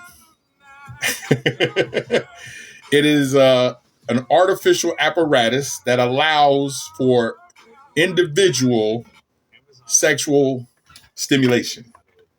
Don't spend another day. And it allows you, depending on what setting works for you, try the one with the bullet too. There's a few. There's even one shaped with a tongue, but yes, I have to be professional at all times, Denise. I don't want the live shut down. There's also different shaped roses, some that imitate the action of one's tongue. And there are other roses that have extensions to it that allows you to stimulate other areas at the same time. So it all depends on what you are capable of withstanding or what it cause yourself to enjoy. My 13 years as a health teacher, it does not shake me to have these conversations. They actually have to be had. But it is actually a fantastic apparatus that allows you to pleasure oneself if need be. But it's also a great aid if you and your partner want to add something to what you are doing. And trust me when I tell you, it is worth the investment. And they come in multiple colors. So if you like a purple one, like my wife has, because her favorite color is purple, you can get different colors to fit your color scheme. So you even have the aesthetics of the color that you like while getting your life all in order. It will get you in order. It'll fix you right up. And it travels well too. Has its own bag and charging stand. And when your kid comes, do not let them think that it is a toy.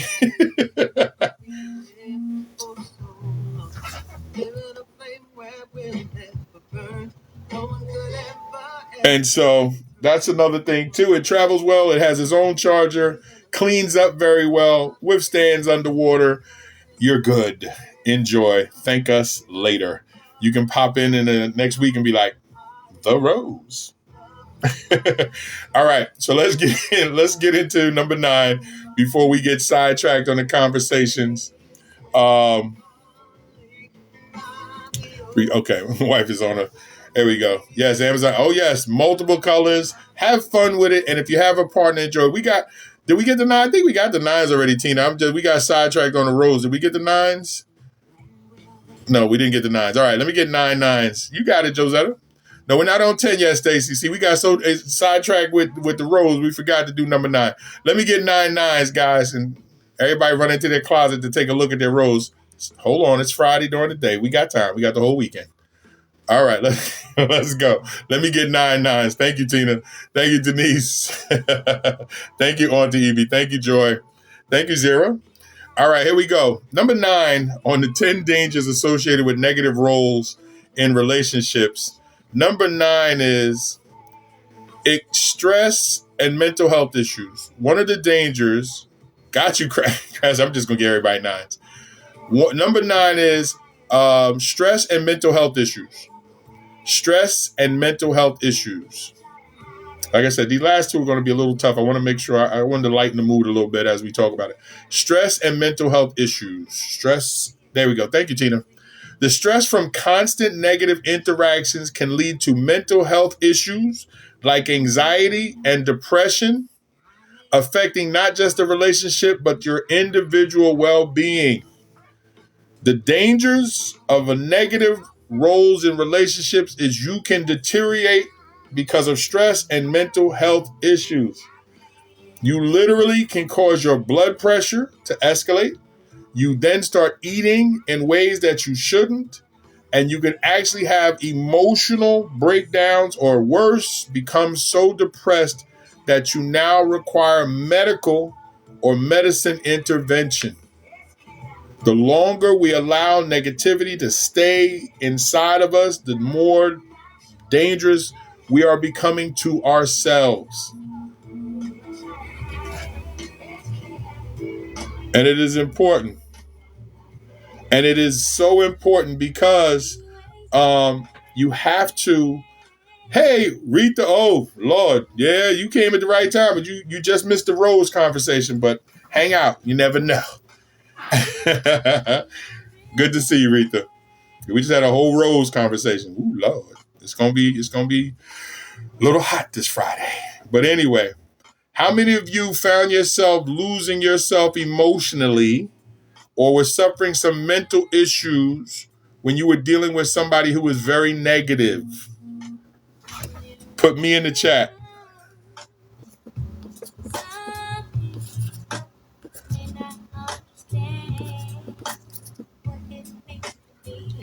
Put me in the chat. Me and did. Thank you, Denise. Thank you, Tina.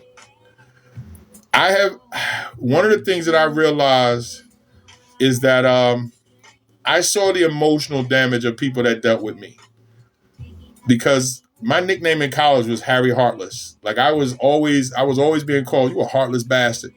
And I really didn't care because I was so hurt I was so up in the air with myself that I would do things just for attention. I was spoiled rotten by all the women around me that I would do things for attention. I would mess with other people's women just because I could. I would do things with women just because I could get away with it and never cared. I was the worst type of dude. Very smooth, very sexual, with no regard for your feelings. You don't write a book called From Gigolo to Jesus and have a whole chapter called Sex versus Love and not know what you're talking about. Sex was my God, and I was at church on a regular basis. And I learned that through sexual energy, you can get people to do things they're not comfortable with. And you can get other people to hurt other people because of sex. And I learned how to manipulate that. I learned how to get a woman's body to react to me so her own body would cause her strife. So she would say yes because she was at war with herself. And you got to be careful of people who will use physical intervention, sexual intervention as a way to keep you in place when the relationship is still negative. Some people will, the minute you bring up something negative with the relationship, they take you straight to the bedroom and try to drill you through the sheets to get you to think differently about them. Some women will take you straight to the bedroom and ride you to sleep to get you to think differently about what you just said you had a problem with. Sex is truly a weapon if you're not careful. Because a person understands of what it will trigger, like we all just had a fun conversation about the rose, what it will trigger when somebody is defenseless when they're already in a negative relationship. And the worst part is when you have somebody so screwed up and so stressed by the way that you're treating them, they start to internalize it where they go, I guess this is all I'm good for. So they literally will let a man do or let a woman do whatever to them, so much so that they won't even ask questions when that person is doing it right in front of them with somebody else. They'll even make excuses for them. I've seen as much that a person will even say, let's have a threesome, and then leave the other person out. Hey, Shelly. Will give the person just enough to say they were there and then focus all their attention on the person that they brought to the bedroom because that's what they wanted to begin with, but they knew they couldn't get away with just doing it, so they invited their partner for the threesome but didn't focus on their partner at all. Only focused on the new person in the bedroom, male or female. And the other person was kind of like, okay, well, I mean, that's what she wanted. That's what he wanted. Because they're in a bad place from the mental health stress of a poor relationship. And also, when you get to these bad places where the stress is so high, what do? We choose behaviors that cause destruction. Now, let me ask you guys in the chat, how many had from bad relationships seen themselves developing vices, eating, drinking, sex, gambling, shopping at alarming rates when you was with somebody that was treating you badly? Put your vice in the chat. If it was sex, if it was drinking, if it was shopping, if it was getting high, if it was gambling, whatever it was, if you were with somebody who it was just so negative that you felt you had to, put that in the chat what the had to was. If you want to, please don't put anything that you feel uncomfortable with. I partied every weekend. I was so happy to get out on the weekend away from my marriage that I literally was out here just living a whole single life from like Friday evening to like Sunday morning in time for the football games on Sunday afternoon. As often as I could. And I bowled. So the question was, how many of us have been in negative relationships that created vices? And what were the vice? Was it drinking? Was it smoking? Was it other drugs? Was it sex? Was it gambling? Was it shopping? What were the vices that came from being in a negative relationship? Because some of us, instead of dealing with the negative, will go out and create vices. And I've seen all types. And as a counselor, I still see all types. I've seen people that will go out and drink themselves into oblivion just because they don't want to go home. For a lot of women, it might be shopping. I'm just going to buy whatever stuff that I don't even need. I'm just going to go out and do it. So for every person, it's different. And some people have multiple vices. Some people, it could be drinking and hypersexuality. Some people, it could be drinking and drugs. Some people, it could be the shopping and gambling. My vice was spending time at other people's houses. Exactly. Try not to come home. I'm just going to stay. And the problem with that, Shelly, is other things start to become attractive to you because you're away from home so much. And all of a sudden, it opens up the door to a lot of other things. I'm not saying that was you, but I'm just saying that's the danger because a lot of people will do that. I stayed at the bowling alley, and I would bowl 4, 5, sometimes 6 days a week. But by staying in the bowling alley and being there so much, I wound up dating or messing with other people there because I was there so often. Because when you're in proximity of other people and you're hurting, you start to look for other avenues, and all of a sudden you're in things that you really shouldn't be in. I mean, that's what it was for me. I'm not saying that was for you, Shelly. And these are things that we have to look at so we can avoid them showing up in our present and then reoccurring in our future, guys. Super important that we have these conversations and understand what did the negative relationships that we were in cause us to feel, cause us to do, cause us to think. What did the negativity, because that stress, do you know that people in negative relationships have higher blood pressures? Did anybody get physically sick when they were in their bad relationship? Did anybody find themselves coming down with more colds or more problems, stomach issues, bathroom issues, other health issues when they were in a negative relationship? Denise says she did. Okay, and don't share. All right, don't share what it was.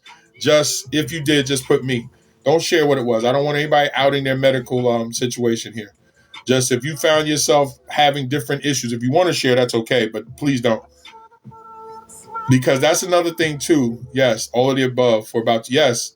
And you know it's funny, Fashionista and Tina and Denise. It is proven that when we're in negative situations, we start to have these negative outcomes. We start to have irritable bowel syndrome. We start to have issues with the way that we breathe, the way some people have developed asthma and they're not sure why. And some of us have issues with the way that we eat, some issues. And again, the blood pressure going up. Some of us, because we'll load up on sugar because it's just almost like a way to use drugs without using drugs, that we started to develop diabetes and other things that were amplified because we were in negative relationships. And it's sad because many of us didn't see it at the time, but then we were paying the price as the relationship ended or after we got out. And it's important. And again, we don't want to go back down those roads, so we want to have those conversations all the way around. All right. Last one, because I do got to get out of here today. I got a session at 2:30. I got to drive out to the church today. So the last one, let me get 10 10s. You guys have been great today. And again, I'm always glad when I come on. Sometimes when I'm feeling some type of way, coming on with you guys actually puts me in a great state of mind. Auntie Eve, Fashionista. Thank you, Denise. Thank you, Tina. Thank you, Glow. Thank you, Leela. Thank you, Zira. Thank you, Joy. Got you. All right, number 10. The last one of the 10 dangers associated with negative roles. Got you, Rita. 10 dangers associated with negative roles in relationships. Barriers in growth. Last one, barriers in growth. Barriers in growth. And I'm just giving Tina a chance to put in the chat, and I'll explain in a second. And this is a danger because, and I'll go ahead and start because I know Tina put in the chat in a second. There we go. Lovey. Negative roles can prevent both partners from growing individually or as a couple.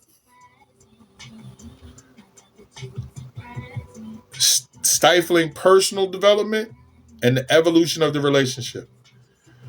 If you allow you or both of you to be in a negative position within your relationship, you will stagnate your individual growth, your growth as a couple, and there'll be no development or no evolution. You will literally be stuck in that mode. So if you see people 10 years later and they look older, but they're still having the same problems from 10 years ago, they're literally whittling away in front of you because there is no growth. Now I'm going to ask a very big question. How many of you felt so trapped that you couldn't see yourself becoming anything else while you were in your negative relationship? Just put me in the chat. How many of you were trapped in your relationship so much so that you could not see any growth in the relationship that you were in? He told me recently that he wants to stay in our marriage because he don't want to start off. He don't want. Those are I messages, Stacy, and those don't include you.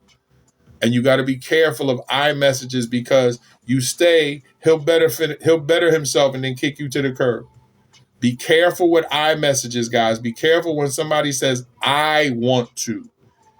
It doesn't benefit me. I want to see myself get back on top. I want to see myself lose weight. I want to see myself start a business, and I want to see myself happy. When a person is giving you too many I messages in a union, be careful because they're letting you know it ain't about you, it's about me. And if you help that person achieve what they want, there's a great possibility they will leave you because they would have gotten what they wanted and they will go out and take the new them. You didn't meet Nikki, you met the new body. And they will connect that to somebody else and you are left holding the bill, the bag, the baby, or the disease. Or last and most importantly, you are left alone. I'm just saying. Don't pour into somebody who then snatches the pitcher from you when you have the cup in your hand and gives you nothing. I'm going to say that again. Do not pour into somebody who, when you reach for your cup, snatches the pitcher and walks away. Don't do it. It's okay, Stacy. If you're there, then you know you're on the verge of changing it because you can now change it. Being there just means you're here now. Okay. So the bigger question should be, Stacy, what are you going to do to reclaim your happiness? That's why I wrote this book. Where's it at? Oh, here it is. Because I actually talk about that in step one. Step one, I actually talk about accept your current mental, emotional position in your life. Step one. In my book, 12 Steps to Recovering from Toxic Relationship. Very first step, accept your current mental, emotional position in your life. Allow yourself to feel your emotions. Another one, take care of your physical health. Another one, practice self-compassion. Another one, seek support from others. I actually put the steps from under each step. There's 10 sub-steps because I know people need a way to figure it out. And I wrote a book, so I'm not just here talking about it. And my book is a guide. I'm going, okay, make sure you order it from my website, Denise, because if you get it from Amazon, you'll still get it. But Jeff Bezos gets bigger commission than I get. If you order from my website, you'll get it from me and you'll get a signed copy. But if you get it from Amazon or Books and Nobles or anywhere that books are sold, my books are all over. I get less of a commission, which is okay because less commission is better than no commission. But if you want a signed copy, get it from me. And I always put a little gift in all of my orders that come directly from me. I'm not going to tell you. You got to get the book to get the little gift. But anyway, but yeah, those are the 10 guys. But it creates a barrier. And I can tell you in counseling sessions, so much scar tissue that sometimes we have to get through. I got you. I appreciate it. I love signing books. I really do. I've been writing since 2007, and it never gets old when I get to sign a book for somebody. It is always a blessing to me. I try to be humble simply because I lived an arrogant life for way too long. The little things are emotional to me. I love when I can sign a book for somebody. I love when I get little gifts. And sometimes I wish I could have go back and whisper to that young dude, yo, just go that way. But you don't get that luxury. So I do it for other people's children. And I do it for my kids behind me. I pour into them what I know I don't want them to see. Have a great day, Shelly. As always, thank you for being here. I will see you next week. You can definitely check out the replay over on YouTube. Enjoy your weekend, love. But I got a couple minutes before I go because I got to get ready to get out of here and go to the church. So I'm going to go through all 10. You can check your list. I'm going to go through all 10 for you and we're good to go. And then I'll answer a couple quick questions. And then I'm going to get up out of here because I got to run out. Okay, so of the 10 dangers associated with negative roles in relationships, you can check your list. I got you. Number 1, the erosion of trust. Number 2, communication breakdown. Oh, it's in my links, Zaira. It's in my bio. Just click on my Linktree link. All of my links are there. Click on my publishing website, bravenpublishing.com. Let me see if I can put it in here now. Oh, look at this. I'm about to mess. You know what? I'm not going to mess. I almost did that the other day. I almost messed around and cut things off. Just click on my bio. You'll see where it says websites. Click on my publishing website. Number 3, emotional damage. Number 4, got you. Thank you, Stace. Y'all check. Yeah, just go to my, you'll see it's my publishing or my counseling website, but go to my publishing website. It's easier. Number 4, cycle of negativity. Number 5, isolation. Number 6, conflict escalation. Number 7, resentment buildup. Number 8, loss of individual identity. Number 9, stress and mental health issues. Number 10, barriers to growth. Now, when I put this over on YouTube, the list will be there. So if you want to go over to YouTube, the full list will be there along with the descriptions, and you can copy that as well. I put that there for you. Now, for my book, again, I think I have like 10 left in the house. I got to order some more. I keep about 10 to 20 in my house on a regular. So I have this one here. That's the 12 Steps to Recovering from a Toxic Relationship. I have my memoir, which is From Gigolo to Jesus. That is me telling my story. And this is my wonderful, lovely wife. This one is my very first poetry book, A Man in Transition. This one is my inspirational fiction book, Fantastic Story, Lukewarm Saint. I'm actually just finished up book number 2. And this one is Our bond is our gift, an interpersonal look of relationships. So I've been doing this for a little while. Thank you so much. Yes, she is beautiful. I love her. Yes. Listen, that's why you see me praying, because she was like, I ain't playing with him. She actually changed all the names of the women because I was going to out everybody. I was going to put everybody on blast. She's like, you can't do that. I said, why not? She said, you don't throw women under the bus who may not have let their men know what they used to be. Just because you change your life don't mean that they have. Don't do that. And I was like, you're right. And that's another reason why when you have you're evenly yoked, your partner can walk you away from bad decisions because they can see it in a way that you can't see it. And when you have someone you trust, it can prevent you from doing foolishness. And I think what I'm going to do next week, because we did the negatives, right? I think next week I'm going to do the 10 positives, the 10 positives, the 10 results of positive roles. What do y'all think about that? If I do the 10 positive roles in relationships, let's do the opposite of this list. What y'all think? Put yes in the chat if y'all like me to do that. When we talk about the positives. I know I speak about a lot of things that are tough sometimes. What about we talk about the positives? I know y'all, we could do a whole show on the rose too, but no. We're not doing a show on the rose. Got you, Tina. I could do a show on the rose. Trust me. I've seen some things. I can take you from the bullet to the rabbit to the shark to the to the good old fashioned. Listen, I dated a woman that was called BBW Size Queen. Y'all take it for what it's worth. I was like, Size Queen? I didn't know they made them the size of a 2-liter. Yes, they do. I was like, what?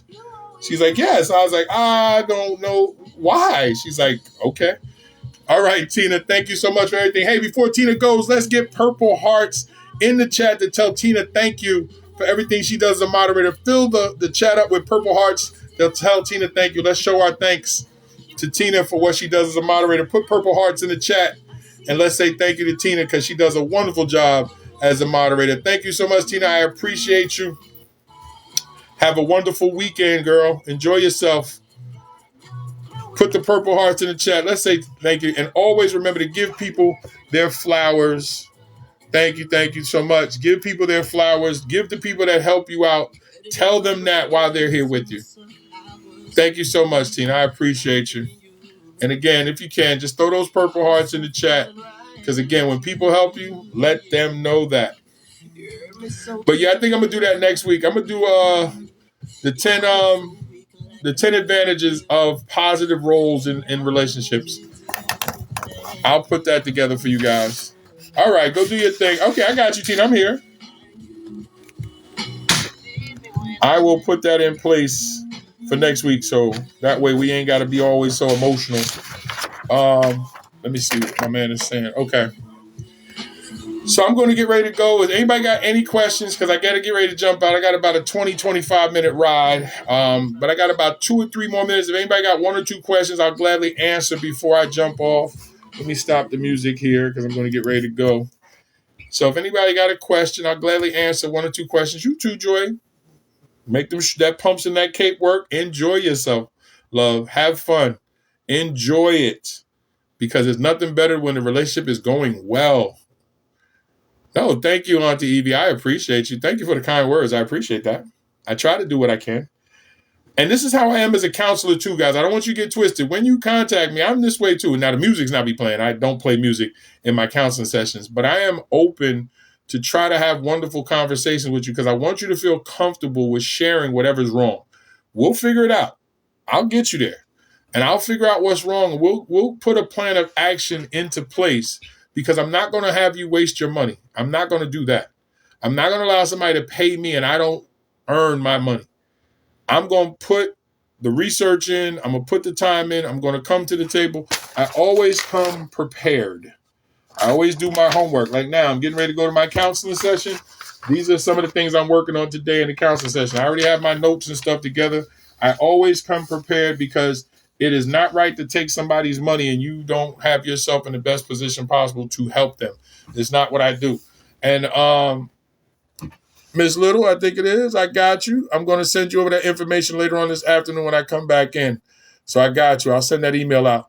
So to all of you, Auntie Evie, Joy, Tina, Denise, Stacy, Zira, Rita, Shelly, thank you so much. Let me keep going. Timeless was here.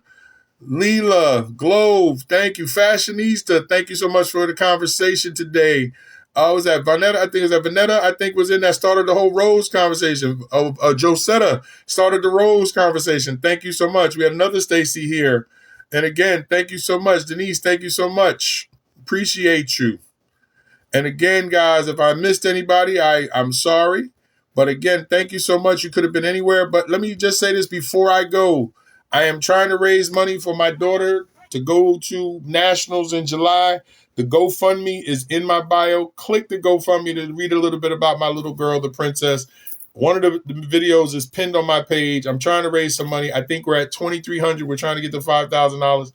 Send what you can, or at least share it. That's as important to me because I want to make sure that everything that I can do for her, I can do. And I'm going to bust my behind and work as much as I need to work because I'm going to make sure that she gets there and that she's able to enjoy herself because she has earned it. She has put a great year in. I am only on Friday from 11:30 to about 1:30, 2 o'clock. Only on Fridays. I don't come on the rest of the time because I don't want to waste time, and I'm working. I gotta be able to help you. I can't do that if I'm sitting online, and I get way more money than sitting here playing on TikTok. So I want to make sure I'm always in a position of helping. So I'm on Fridays, and then the replay goes over to my YouTube page. All previous shows are over on YouTube. You can go check it out. Okay? So again, I'm going to get ready to go. I got to get ready to jump in my car and go ahead for my counseling sessions. Again, I want to say thank you to all of you. Be safe. If you need to talk to me, reach out.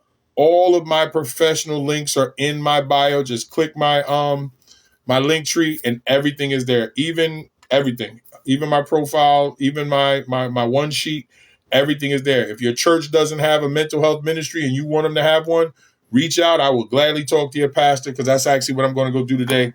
I'm the mental health minister for one of the churches I work with here in Delaware, and I am that for another church in Maryland.